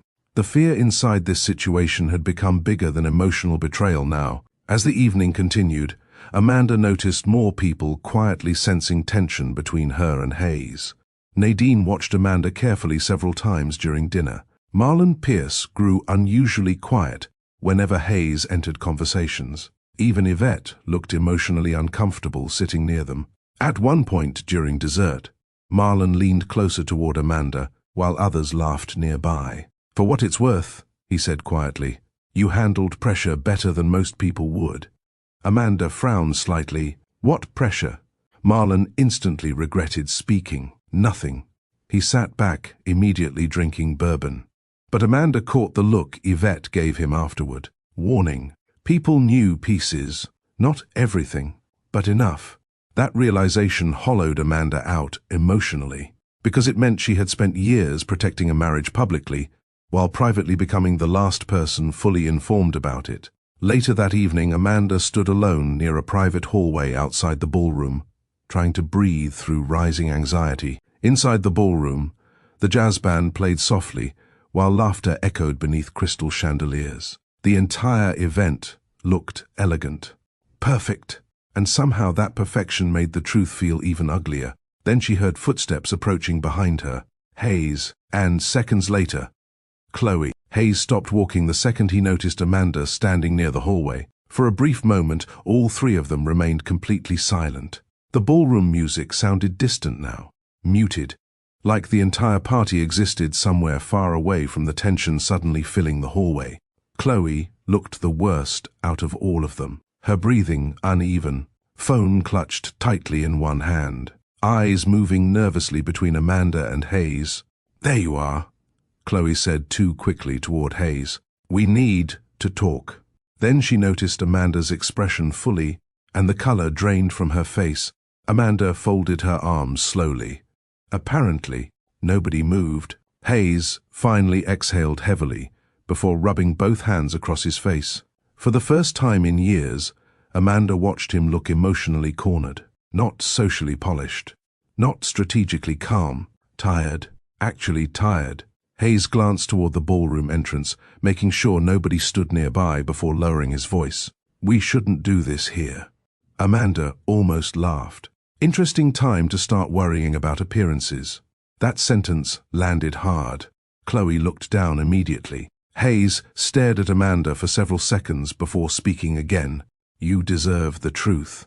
Amanda felt something inside her chest tighten painfully, because part of her still wanted that sentence to mean something hopeful, something salvageable. "What truth?" she asked quietly. Hayes swallowed once, then finally said it. "There was never an affair." Amanda blinked slowly. The sentence did not bring relief, only confusion. For years, Amanda emotionally tortured herself believing Hayes and Chloe were involved romantically. Now, suddenly, Hayes claimed otherwise. Amanda looked between both of them carefully. "Then what exactly have you all been hiding?" Chloe closed her eyes briefly. Hayes answered first. "I lost millions 6 years ago." Amanda frowned immediately. "What?" "One of the major redevelopment projects failed." His voice sounded flat now, defeated. "I tried covering losses before investors found out." Amanda stared silently. Hayes continued. "At first I thought I could recover everything quickly." "But you didn't," Amanda said quietly. Hayes shook his head slowly. "No." Then came the next truth. "I started moving money between accounts." Amanda's stomach tightened instantly. "What kind of accounts?" Hayes hesitated too long. "Shell companies." The hallway suddenly felt smaller around her. Amanda remembered the folders immediately. Silent Crest, Blue Meridian, North Arc, you created fake businesses? They were legal structures initially. Hayes looked away. That changed. Amanda felt nausea rising now. Not because she fully understood financial fraud, because she finally understood the scale of secrecy surrounding her life. And Chloe? Amanda asked slowly. The question visibly shattered Chloe emotionally. Tears formed instantly in her eyes. I helped manage transfers through my event company, she admitted softly. Amanda stared at her in disbelief. You what? It started small, Chloe whispered. Amanda almost laughed bitterly hearing that phrase. Every disaster always starts small according to the people creating it. Hayes stepped closer carefully. Amanda, listen to me. No. She stepped backward immediately. You both sat in my face for years. Nobody wanted this. Amanda looked directly at Chloe now. You watched me cry. Chloe lowered her eyes immediately. You let me believe my husband wanted another woman. Chloe's voice broke completely. I know. No excuses, no defense, just shame. Oddly enough, that hurt Amanda more than denial would have, because genuine guilt confirmed everything. Hayes spoke again quickly. We thought emotional distance would make more sense than the truth. Amanda turned toward him slowly. The sentence stunned her, not because it sounded cruel, because it sounded calculated. You let me question my worth because it was easier for you. Amanda, that's not what I meant. Then explain it better. Hayes looked exhausted beyond language now. We were trying to protect you. Amanda actually stepped backward physically after hearing that. Protect you, that sentence. That arrogant sentence people use after making choices for somebody else's life without permission. You attached my name to accounts. You hid money around me. You manipulated me emotionally. And somehow you still think this protection? Hayes rubbed his forehead heavily. You don't understand how bad things became. Then, help me understand. Long silence. Then, Hayes finally stopped trying to soften reality. There are investigations starting. Amanda's heartbeat slowed instantly. Cold. Focused. What kind of investigations? Financial? Federal? Hayes did not answer immediately. Amanda felt her legs weaken slightly, because suddenly everything became real in a different way. Not emotional betrayal, legal danger, consequences, and then came the part that shattered her completely. There are assets connected to your name, Hayes admitted quietly. Amanda stared at him blankly. What does that mean? Hayes looked genuinely ashamed now. It helped protect certain holdings from direct exposure. Amanda stopped breathing for a second. You used me. Amanda, you used me. The sentence echoed sharply through the hallway. Inside the ballroom, guests continued laughing beneath chandeliers while Amanda's entire understanding of her marriage collapsed feet away from them. Chloe wiped tears quickly from her face. We never wanted you hurt. Amanda looked at her slowly. Then why was everybody so comfortable watching me suffer? Neither answered. That silence told the truth more honestly than words could. Amanda suddenly remembered every moment differently now. The forehead kisses replacing intimacy, the emotional redirection, the constant implication that she was insecure, the strategic reassurance. None of it protected Amanda emotionally. It protected Hayes legally, and Chloe helped maintain the illusion. Amanda laughed softly in disbelief. The sound frightened even herself. For years, she whispered, I thought I was fighting another woman. Hayes stepped closer. It wasn't like that. Amanda looked directly into his eyes. No, she said quietly. It was worse. Because at least affairs involved desire. This involved utility. Amanda finally understood the real role she played inside Hayes's life. Stability, image, protection, insurance. Not partner, not equal. Structure. Hayes lowered his voice carefully. I did all this because I couldn't lose everything. Amanda shook her head slowly. That's the problem. Her eyes filled with tears now, despite every effort to stay composed. You decided keeping your empire mattered more than keeping me emotionally safe. Amanda, no. She looked between both of them. You let me believe something was wrong with me. The hallway became painfully quiet again. Then Amanda asked the question neither of them wanted. How long? Hayes answered honestly this time. 6 years. Amanda closed her eyes briefly. 6 years. 6 years of confusion. 6 years of emotional isolation. 6 years spent apologizing for instincts that were trying to protect her the entire time. When she opened her eyes again, something fundamental inside her had changed permanently. Not love disappearing, trust dying. And once trust dies completely, people stop looking familiar, even when their faces stay the same. Amanda stared at Hayes for several long seconds without speaking. The hallway suddenly felt too small for the amount of truth standing inside it. Behind them, the anniversary party continued normally. Glasses clinked. Music floated through the ballroom. People laughed beneath chandeliers while servers carried desserts through crowded tables. An entire room celebrating a marriage already dead emotionally. Amanda looked at Chloe first. Not because Chloe hurt less, because Chloe's betrayal felt easier to understand. Fear, weakness, complicity. But Hayes. Hayes had spent years sleeping beside her while strategically allowing her to question herself. That damage reached deeper. You know what the worst part is? Amanda asked quietly. Neither answered. You let me feel unwanted in my own marriage. Hayes lowered his eyes instantly. Amanda continued before emotion could stop her. I spent years wondering why you stopped looking at me the same. Why conversations felt different. Why I always felt like I walked into rooms halfway through something. Her voice cracked slightly. And the entire time, both of you already knew the truth. Chloe wiped tears from her face quickly. Amanda, I swear, no. Amanda turned sharply toward her. You don't get to comfort me now. That sentence silenced Chloe immediately.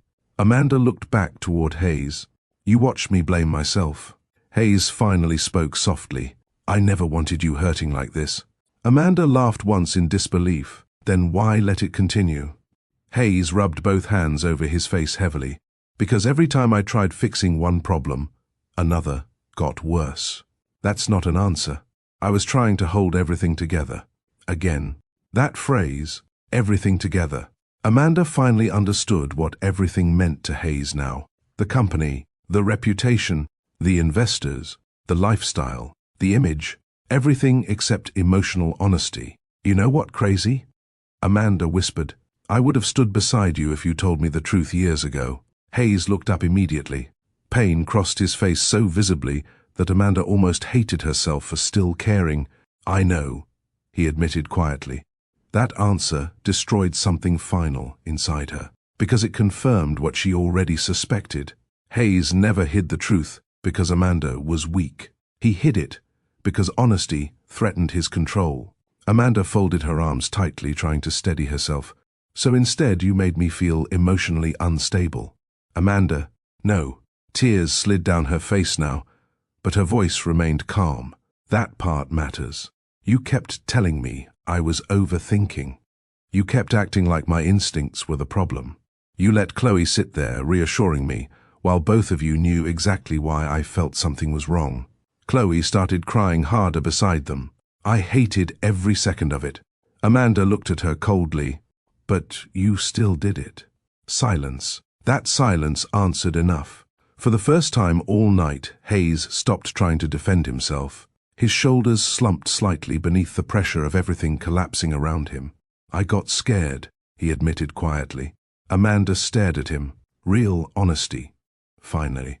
Too late. I thought if investors found out everything at once.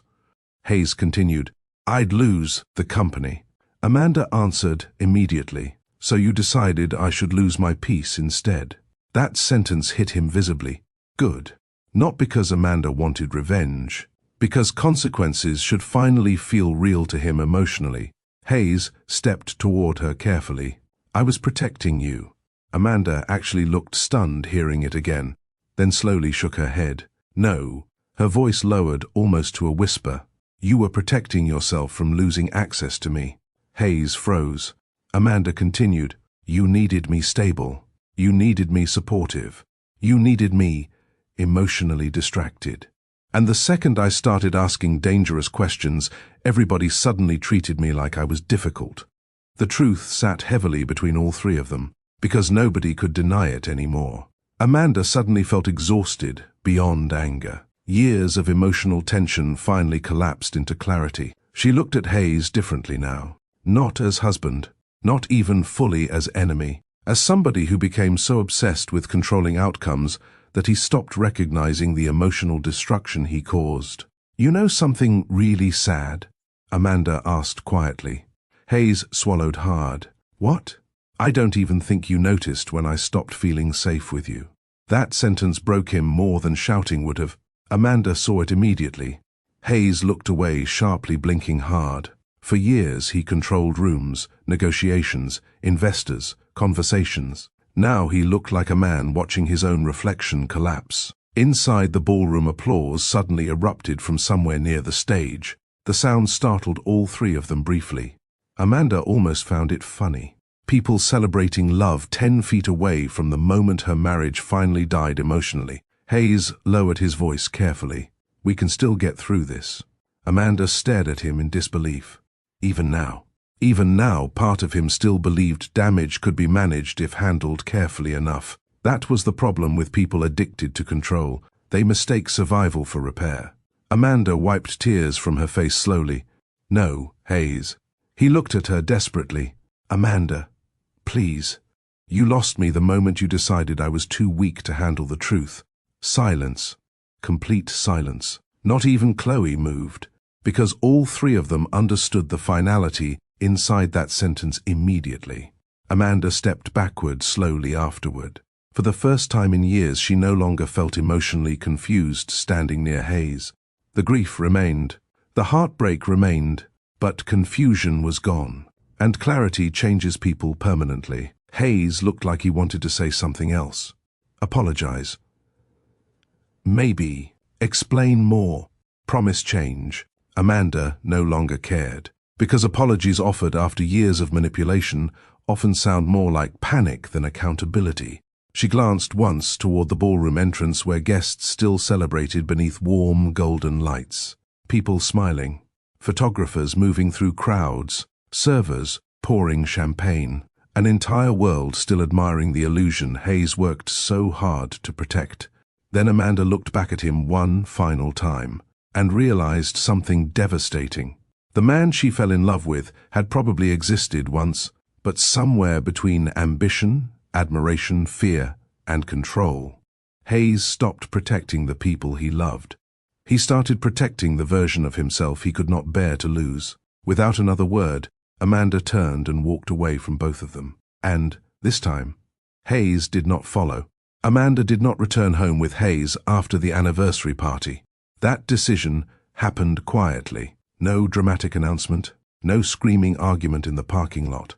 After leaving the ballroom hallway, Amanda walked through the crowded party one final time with perfect composure, while people continued smiling and congratulating her marriage. She hugged guests, thanked donors, posed for photographs, even laughed twice. Years inside wealthy social environments taught her how to perform stability while emotionally breaking apart underneath. But the second Amanda reached the valet area outside the country club, she finally stopped pretending. The night air felt cold against her skin, while attendants rushed between luxury vehicles beneath glowing lights. Amanda stood beside the curb, staring blankly ahead before pulling out her phone. The first person she called was Yvette. "Hey," Yvette answered immediately. "You okay?" Amanda swallowed hard. No. That single word carried enough weight for Yvette to understand everything instantly. "Where are you?" "Outside the club." "I'm coming." Amanda sat alone on a bench near the parking entrance, waiting silently while tears slid down her face. Not loud tears. Not panic. Exhaustion. The kind arriving after years of emotional pressure finally collapse all at once. Yvette arrived 20 minutes later without asking unnecessary questions. That mattered deeply. Sometimes real friendship looks like knowing when silence helps more than advice. The next morning, Amanda woke up inside Yvette's guest bedroom feeling emotionally hollow. Sunlight pushed softly through the curtains while her phone vibrated non-stop on the nightstand beside her. Missed calls, texts, voicemails, mostly Hayes, a few from Chloe, several from people connected to the anniversary party. Amanda ignored all of them initially because the truth felt too large emotionally to explain yet.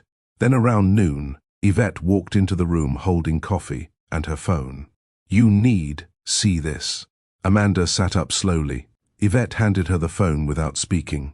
A local business article filled the screen. Federal inquiry expands around Charlotte development firms. Amanda's chest tightened instantly. The article mentioned irregular financial structures linked to multiple real estate projects connected to Hayes' company. No criminal charges yet, no official statements, but the tone felt dangerous. And beneath the article already sat hundreds of comments. Some defending Hayes, some attacking him. Some dragging Amanda into speculation despite her name barely appearing publicly. Amanda lowered the phone slowly. "It started," she whispered. By evening, the story spread everywhere. Business blogs, local news stations, political gossip accounts. Everybody suddenly wanted information. The same people who spent years celebrating Hayes now discussed him like damaged stock losing value. Amanda finally understood something brutal about status. Most relationships built around power disappear. The second power becomes expensive to stand beside. Over the next several days, that truth became impossible to ignore. Certain friends stopped calling entirely. Several business wives sent vague, supportive messages clearly designed to protect social appearances more than Amanda, emotionally. One investor's wife even asked whether Amanda knew more than she admitted. That question almost made Amanda physically sick, as if she somehow participated willingly in her own manipulation. Odessa reacted with immediate fury after hearing that story. "See?" she snapped, while helping Amanda pack essentials from the mansion. "People always blame women first when rich men fall apart." Amanda quietly folded sweaters into open luggage beside the bed. The mansion no longer felt emotionally livable anyway. Every room carried memories, contaminated by secrecy now. The kitchen where Amanda waited alone during cancelled dinners. The office where she discovered the shell companies. The bedroom where Hayes slept beside her while hiding entire parts of their life. Nothing inside the house felt emotionally safe anymore. Hayes barely argued while Amanda packed. That frightened her in a different way. He looked defeated already. Not publicly, privately. One evening, Amanda carried a box downstairs and found Hayes sitting alone in the dark living room staring toward nothing. The television remained off. His phone sat untouched beside him. "You leaving tonight?" he asked quietly. Amanda nodded once. Hayes looked older somehow. Consequences aged people faster than time ever could. For several seconds, neither spoke. Then Hayes finally asked, "Do you hate me?" Amanda considered the question honestly. No. That answer surprised both of them. Amanda set the box down carefully. "I hate what you became willing to do." Hayes lowered his eyes immediately, because deep down he understood the difference. 2 weeks later, Amanda officially hired her own attorney, not Hayes' legal team, her own. Corinne Baptiste, sharp, calm, direct, the exact kind of woman Amanda needed emotionally right now. During their first meeting, Corinne reviewed documents quietly for nearly 40 minutes before finally speaking. "You may avoid legal exposure if we establish lack of knowledge clearly." "May." The word tightened Amanda's chest instantly. Corinne continued carefully, "But we need immediate separation from his financial structure." Amanda stared at the paperwork spread across the conference table. Financial structure, interesting phrase. Clean, professional, far less painful than calling it betrayal. Corinne looked directly at Amanda afterward. "You trusted your husband." Amanda swallowed hard. "Yes." Corinne nodded slowly. "That trust was used operationally." The sentence stunned Amanda because it sounded brutally accurate, not emotionally dramatic. Precisely accurate. Weeks later, Amanda filed for divorce publicly. The media exploded again immediately afterward. Comment sections debated loyalty, greed, race, ambition, marriage, power. Meanwhile, Amanda sat alone inside a nearly empty condo rental signing paperwork quietly while rain tapped against the windows. No mansion, no luxury staff, no massive closets, just silence, real silence. And for the first time in years, Amanda realized silence no longer scared her. Amanda's new condo overlooked a small lake on the quieter side of Charlotte. Nothing about it looked impressive compared to the mansion she left behind. No marble staircase, no private theater room, no imported lighting fixtures. Just 2 bedrooms, wide windows, soft grey walls, and enough silence for Amanda to finally hear herself think again. The first night there, she sat cross-legged on the living room floor surrounded by unopened boxes, eating takeout directly from the container, while rain pressed softly against the windows. And for the first time in years, her body relaxed, not emotionally, physically. Amanda had forgotten what it felt like to exist inside a space without tension hiding somewhere underneath it. No whispered conversations downstairs. No late-night investor calls. No emotional guessing games. Just peace.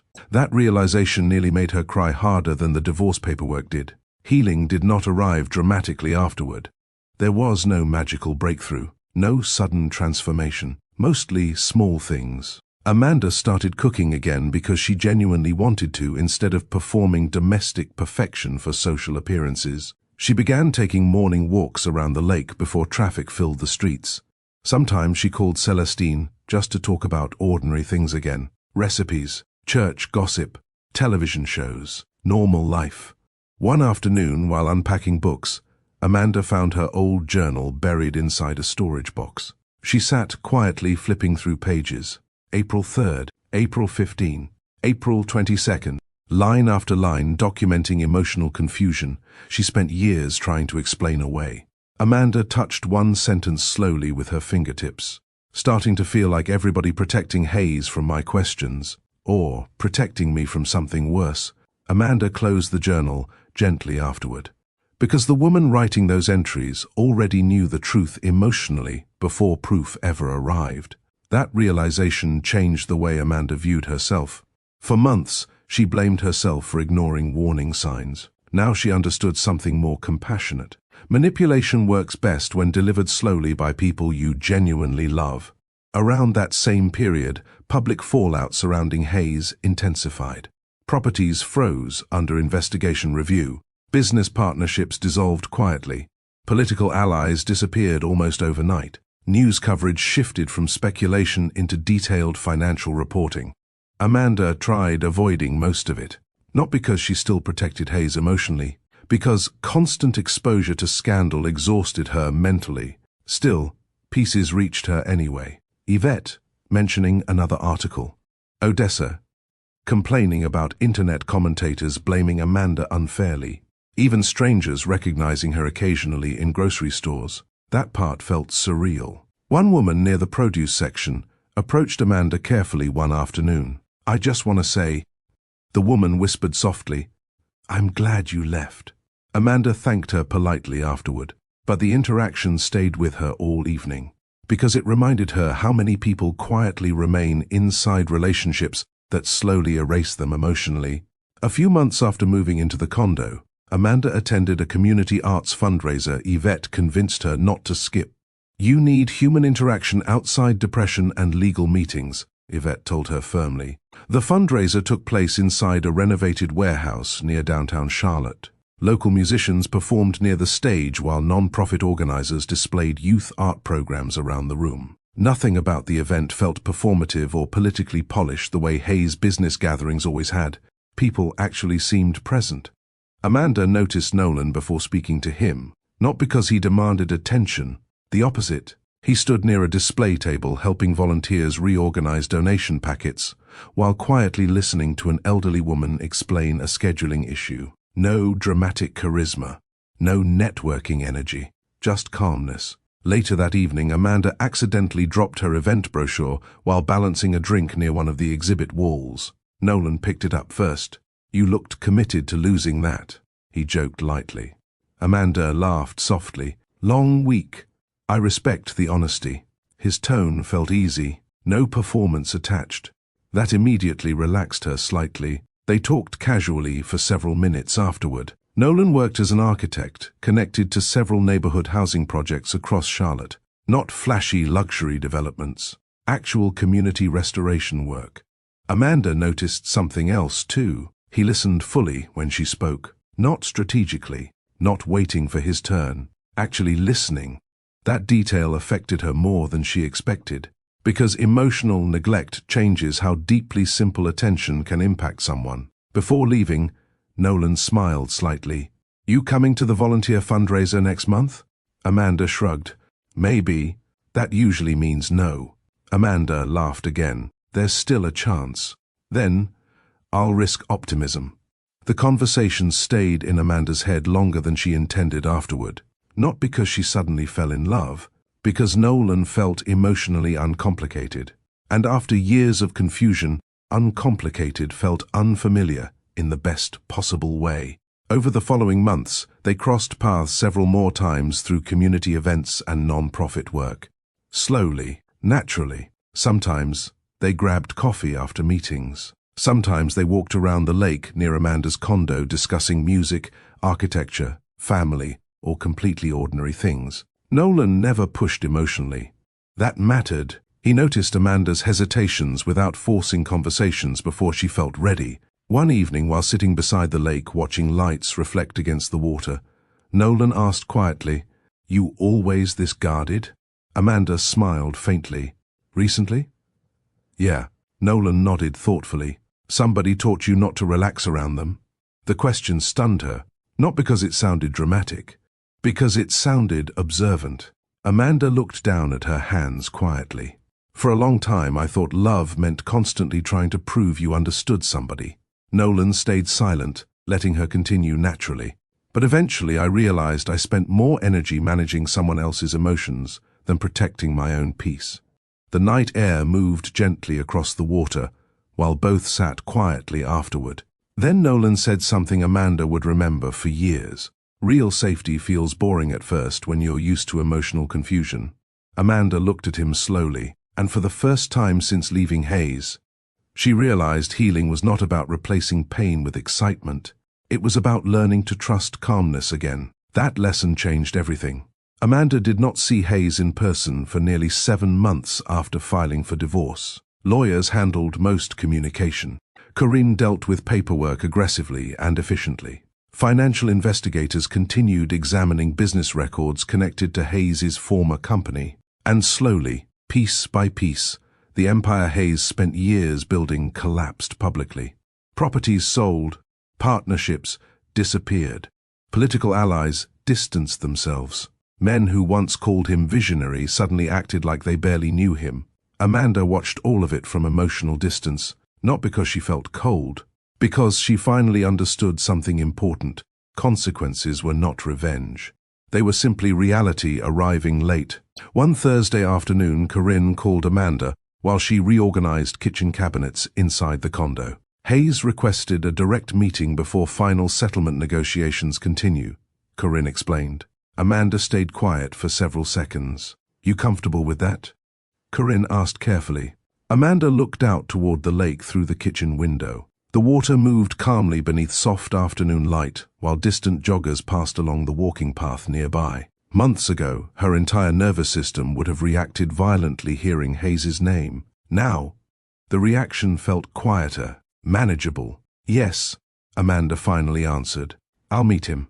They chose a small restaurant outside the city where wealthy business crowds rarely gathered.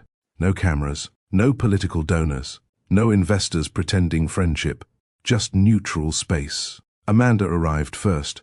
Simple black dress, minimal makeup, hair pulled back naturally. For the first time in years, she dressed for comfort instead of presentation. When Hayes finally walked inside 10 minutes later, Amanda almost did not recognize him immediately. Not because he looked physically destroyed, because he looked emotionally reduced, smaller somehow. The sharp confidence that once filled every room around him had disappeared completely. Consequences stripped performance away from people eventually. Hayes stopped beside the table quietly. "You look good," he said softly. Amanda nodded politely. "So do you." The lie sat gently between them, because Hayes looked exhausted. dark circles beneath his eyes, weight loss, the visible wear of somebody living without control for the first time in years. After ordering coffee, neither spoke immediately. The silence no longer felt hostile, though, just honest. Eventually, Hayes looked directly at her. "You look happy." Amanda considered the sentence carefully before answering. "I feel free." That response visibly hurt him. Amanda noticed immediately. Good. Not from cruelty. From truth. Hayes lowered his eyes toward the table briefly. "I think about that a lot." "What?" "The fact you felt trapped with me." Amanda folded her hands calmly. "I don't think you noticed it happening." Hayes gave a tired smile without humor. "That somehow makes it worse." For the first time during the conversation, Amanda saw something real in him. Not strategy, not emotional management. Regret. Actual regret. But regret and repair were not the same thing. Hayes stared out the restaurant window quietly. "You know," he said eventually, "I kept telling myself everything I did was temporary." Amanda listened silently. "I thought if I fixed the financial damage fast enough." He continued, "Nobody would ever get hurt permanently." Amanda looked at him carefully. "That's the problem with control." Hayes met her eyes again. "You start believing you can manage consequences instead of facing them." The honesty in that sentence surprised her, because for the first time since their marriage collapsed, Hayes sounded emotionally awake instead of defensive. Amanda wrapped both hands around her coffee cup slowly. "For years I thought losing you would destroy me," she admitted quietly. Hayes looked down immediately. "But honestly," she paused, "the worst part wasn't losing the marriage." Hayes stayed silent, waiting. "It was realizing I stopped trusting myself while trying to keep it alive." That sentence settled heavily between them, because both understood exactly how true it was. Amanda continued softly, "I kept abandoning my instincts to protect your comfort." Hayes closed his eyes briefly. "I know." "No," Amanda replied gently. "I don't think you understood fully until everything collapsed." The restaurant remained quiet around them, soft music playing overhead, dishes clinking somewhere near the kitchen, ordinary life continuing, while two people sat mourning something already dead. Hayes finally looked back toward her. "I did love you." Amanda nodded slowly. "I believe part of you did." The answer visibly shattered him more than anger would have, because it carried honesty without emotional rescue attached to it. Amanda no longer needed simplified versions of reality. Hayes was not a monster. That would have made everything easier emotionally. He was a deeply flawed man who became addicted to control, admiration, and the illusion that success justified secrecy. And, somewhere along the way, he stopped valuing emotional honesty more than preserving his image. Amanda looked at him quietly for several seconds before speaking again. "You know the difference between being chosen and being valued." Hayes frowned slightly. Amanda continued, "You chose me because I stabilized your life, because I made you feel grounded, because I supported you, because I protected your image without realizing it." Her voice stayed calm. "But being valued means somebody protects your peace the same way they protect their own." Hayes lowered his eyes again slowly. Amanda realized then that this conversation was not really about blame anymore. It was about clarity, final clarity. For years, Amanda believed love meant enduring confusion long enough for things to improve. Now she understood something completely different. Love without honesty eventually becomes emotional captivity. Hayes looked toward her one last time. "If I could change everything." "You can't," Amanda interrupted softly. "Not cruelly, just truthfully. And honestly, that's probably the lesson." He looked confused. Amanda smiled sadly. "You spent years trying to control every outcome because you were terrified of loss." She leaned back slightly afterward. "But control created the very thing you feared." Hayes started crying quietly then. Small restrained tears from a man who spent most of his adult life treating emotion like weakness. Amanda watched him calmly. No anger left. No desire for revenge. Only understanding. And, strangely, peace. When Amanda finally stood to leave, Hayes looked up quickly. "Amanda." She paused. "I really am sorry." Amanda studied him one final time, then nodded gently. I know, and for the first time since meeting Hayes John all those years ago. That answer no longer carried hope attached to it. Outside, evening sunlight reflected softly across wet pavement, while Amanda walked toward her car alone. But the loneliness felt different now, lighter, because she finally understood the lesson hidden beneath all the heartbreak. Sometimes the most dangerous betrayal is not cheating. It is slowly being taught not to trust your own mind. And healing begins the moment you start listening to yourself again. If this story touched you in any way, comment below and tell me, have you ever ignored your instincts just to keep a relationship alive? And if you enjoy stories about real people, real consequences, and real emotional lessons, subscribe to Mr. Bond Stories and share this video with someone who needs to hear it. Because sometimes the most dangerous betrayal isn't cheating. It's being taught not to trust yourself.